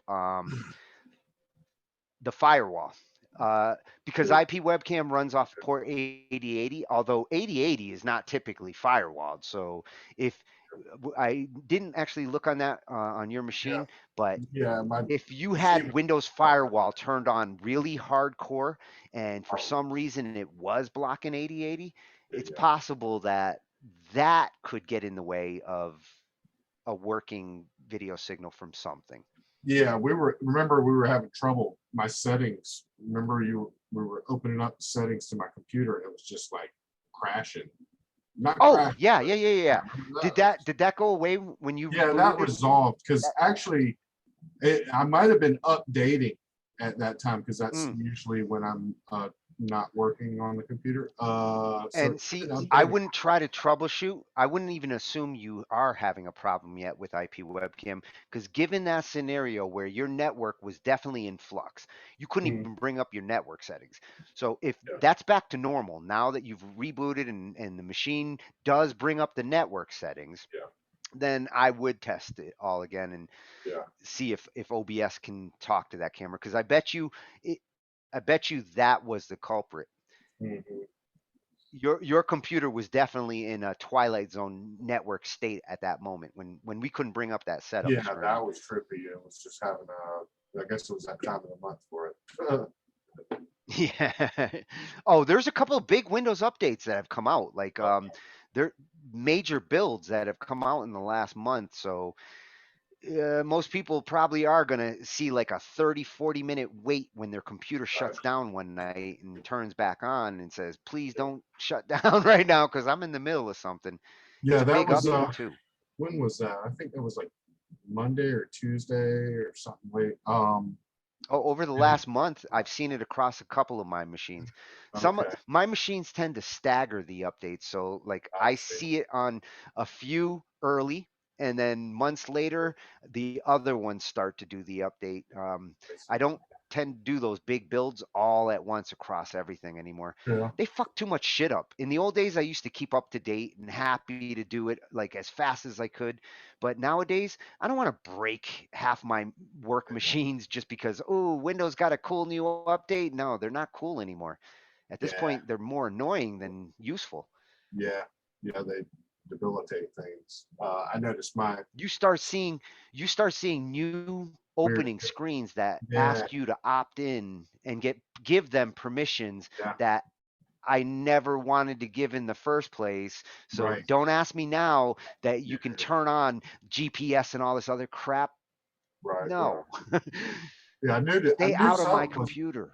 I knew something was fishy because the little background, the brick tunnel background that I had on the screen, it was gone. Yeah. A little screensaver Oh, look. really? Your background disappeared. It was just black background, and I was like, where the hell did that go? So it was just, I don't know. Yeah. I don't know what it was doing. It's tripping out there. Might be reinitialized, but this goes to what I was saying. We get rid of Windows Home there. We put Windows 10 Pro. Pro Yeah. and start with a nice clean system. I will show you how to tweak and optimize it to be a music machine. There's a Right. shitload of services that serve no useful purpose. Right. In general, but definitely not for music machines. And then after you're all done with that, good habits is all you need to keep Yeah. that computer clean. Yeah. I'm thinking about using my Good habits laptop for my work. Good habits beat any antivirus or any bullshit out there. Good habits will secure you way Okay. better. Yeah. I heard you talking about the virtual machine too. That's pretty Yes, and that's part of good habits. cool. Okay, good. Cool. Separating like your computer world into little Right. virtual machines, which maybe that next week we'll do that. If not the Blue Cat plugins, virtual machines is something everybody should learn about and utilize because I need more than one Windows Yeah. for different reasons, to be different things, business. Yeah. Shane was humming right along there, man. I learned a He's few things. Speedy Gonzalez. We're doing the. But he picks up fast. Yeah. He's like you. Doing He picks up like in a snap. cool. Yeah, y'all were doing the busing, and that was pretty interesting to me because I'd never done a bus. I always just super saturated the track with all kind of effects and stuff, and I was liking the way you were talking about doing the bus mixing and stuff like that. So I learned a little bit. Well, doing it by the bus, by doing it through the bus, it becomes the glue. Because if you don't do it through the bus and you do each track with their own individual effects, eventually you get as much chaos from the individual effects, individual reverbs, even if those reverbs are identical. You could use the exact same reverb on each track. You will make that computer work harder, a lot harder. I agree. You will have convoluting reverbs that will actually bounce off of each other, and eventually it will affect the sound and the tinniness, the rah rah rah. If you're gonna use the same reverb, having a bus to consolidate all those tracks using it turns that into glue. It's exactly what like the engineers out there, the sound engineers that are trying to like blend all the different tracks into something that sounds like one. Right. Busing is the key to that. Without busing, you're fighting with every track trying to sound good together. But each track is its own track. There's nothing unifying those tracks. Right. Bus unifies tracks. Yeah. It's kind of like a mini master. Yeah. And even better, because you can control the track's signal to that bus and you can control the level of that bus and the effect it has over those tracks, how much it blends with the original tracks. You can turn down the entire room with the bus track. The bus track gives you complete like overhead adjustment. So I can bring down the room sound if I feel like it's too whooshy. You bring down that hall bus that Shane had, and the whooshiness starts to go further and further back. Yeah. Okay. And as you use different buses for different techniques, like he had there, he had some for some vocal effects. He had that airy bus for like some sizzle. When you have those other tracks that are adding dynamics in the mix, you can adjust their volumes and levels too. So I can bring back the room at a top level. I can bring back the special effects at a top level. Okay. Or go into the individual tracks and micro it on the send knob. Okay. It gives you a lot more control. Yeah. He was using the Scarlet interface. Yeah, he's got the focus. He's got the Focus single one, the $150 one. single. Okay. I think that's I wonder if the that one not works. the duo. Right. My It's buddy the Robert, Scarlet he's got the, Solo.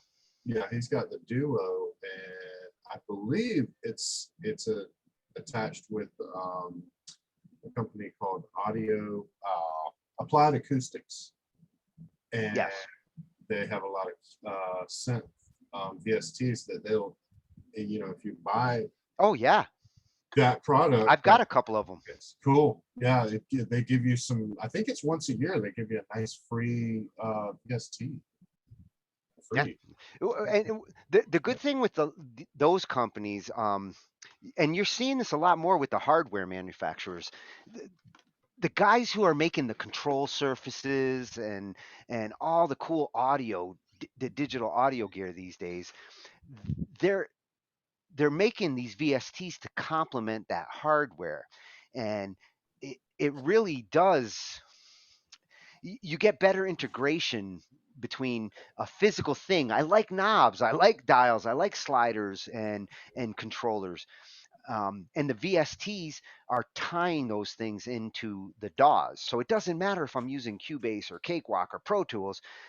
That plugin talks to this hardware, and all the magic happens in the background. Yeah. You're seeing that a lot more these days, and those guys make those plugins for hardware integration. Yeah.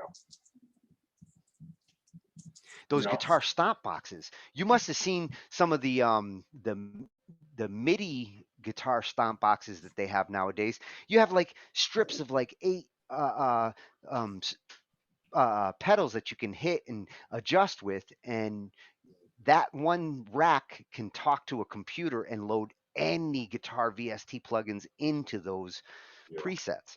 So you get the best of both worlds. You get that like old feeling of like, a stomp box, Mm-hmm. but you can load in a different stomp box. Imagine Yes. if it was 1980 and you could virtually I know. grab whichever one of those that you wanted from the music store shelf and Yeah. stick it into your little 8 rack and say, oh, well, I'm going to interchange them. Let me go back and get a different one. Yeah. Now you can. Mhm. And those plugins and those effects are, in a lot of cases, free. Yeah. Yeah. I believe that Blue Cat you were talking about is all free, if I'm not mistaken. Well, Some of it. donate. They do like a lot of like Isotope and a lot of the others. They have free packs where they do give you a lot. I mean, Yeah. I will definitely do a show one night just on the free useful Yeah. shit that's out there. Yeah, I was finding a but lot of free stuff through Bedroom Producers blog. Have you ever checked that out? yeah, Yeah. I was on that one. That's an awesome site. I know. Man. That is the who's who of what's going on right up in there. And how to do it, on the cheap. Yeah. How to do it with what you got. I mean, literally, I can load enough synthesizers and samplers that are free that You'll with the never- controllers that I have, I never have to spend another penny on sound right. And the or those, effects for that matter. right. Those mastering, those, what is it, 3 mastering effects that Cakewalk BandLab has. Those are for folks that don't have any tools. You know what I mean? They're just, that's better than Well, nothing. the ones that come with BandLab, that Pro channel, Yeah. the Pro channel that comes with BandLab is very Oh, powerful. I'm still the wrapping my Pro channel's head good. around everything that's in there. Yeah, I was talking about the that final mix down master, the options that it gives you. Oh yeah. Those, Yeah. What they're doing there, they're trying to appeal again to that like hip hop audience. And, yeah, oh, this will give you more bass, or this will just make it louder. But There's no you don't want to be control. depending on your Right. platform to do your mastering right. for Yeah, you. it's like And God knows what they're doing with the compression on there. I know. You look at the waveform. I can always tell somebody who used that advanced mastering because when you see their waveform, I it know. looks like a Bart Simpson head. There is no lows, there's no highs. It is just a wave that goes all the way across, Right. peaked out at the top. Normally, you'd only see that kind of waveform in like um, really hard death metal. You know, that kind of Yeah. metal Right. where it's just like da, da, da, da, at the top the whole song. That's the only time you should see a waveform like that. Right. When you have people that are doing like R&B and stuff where there's ups and downs in the sound, and you see a waveform like that, that Yeah. should tell you that's horrible mixing. That's horrible compression going on there because all those quiet parts were Yeah. just pushed up in Right. order to boost things, which is all they're trying to do. They're trying to Yeah. jack up the levels, Yeah. probably so it sounds good on a mobile phone. You know, when people are using earbuds That's and exactly. mobile devices that don't let you turn up, because like this Yes. iPhone won't let me go past 8. Oh my God, I'm going to damage my ears. Yeah. Apple doesn't know what my ears can handle, and it Right. should not judge how loud I can make my device. I Yeah. hate that shit. Yeah. That's crazy. But that's our reality nowadays. All this smart equipment and digital shit is like trying to think for us. Ooh, you can't go louder than this because as a safety procedure, so we don't get sued by millions of people who go deaf, we're going to make sure that you can't enjoy your music. That's true. The iPhone actually has an setting in its operating system about like you know danger levels with your phone or how much usage and all sorts of crap that they tout Right. as like for your safety, but it's really a bunch of garbage. I don't Yeah. need my operating system controlling that crap. Yeah. I know what a volume knob does. Yeah.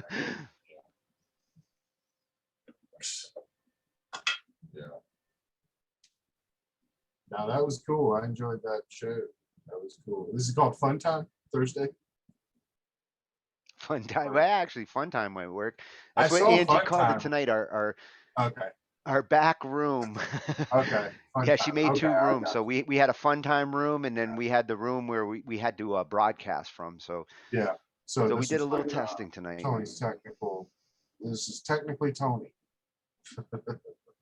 Yeah, this is where we went to like hit the bog. Right. That's fine. The back room. The back room. The boys' room. No, can't say that because Angie's in there. No, you'll piss people off. And I got no problem with ladies in the rooms. Yeah. The unisex Hell, I back. got thrown into the girls' room a couple of times. Okay. Yeah. Took your time coming out. Yeah, believe no, actually I got caught by one of the teachers. She didn't take her time ripping me out of there. There you go. Yeah, back the middle school days. That's some seriousness. All right. Well, I heard you say you got to run. I gotta run myself. Enjoyed this evening. Yeah, this is a prelude to a lot more cakewalk talk. Yeah, dude. I'm all. That might actually be the theme on Thursdays. I Yeah. might have to separate the cakewalk talk from the Yeah. other tech stuff because there's a Yeah. I whole bunch dig of it. cakewalk talk Oh for us yeah. to do. I wish.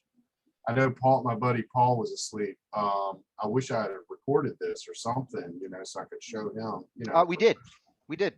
Oh, you Yeah, recorded it? I'll Okay. let you know. So Yeah, this I'm is gonna for chop it YouTube. up and Cool. see what's useful. And Yeah, there's a lot oh, of good. did you get your recording? Did you get your recording Uh, from Monday? Because I've got that in a couple places. yes, But I we do got need to that. get it on your I computer. did get it. Great, Appreciate great. you. Yeah, I'll try to remember. Yeah, I to want to make record sure it of next that. time. Y'all remind me. Yeah. All right, I'll, Joe. yeah, man. Awesome to get to talk to you again tonight. Yeah, man. Over the next couple of nights, just shoot me a message when you are free. And Yeah. what we need to do is 45 minutes, hour and a half, bang out, and I Yeah. think you'll be squared away with all the video editing. So Yeah. Cool. Okay. just throw me a message either on Skype or Sure. over on BandLab. Okay. Sounds great, man. All right. Cool. let's do I'll it. talk to you later. Yeah, man. And good night, everybody else on Band Lab. If you managed to stick around all this time, hopefully you learned something Oh, yeah. or want to. Later, buddy. Night.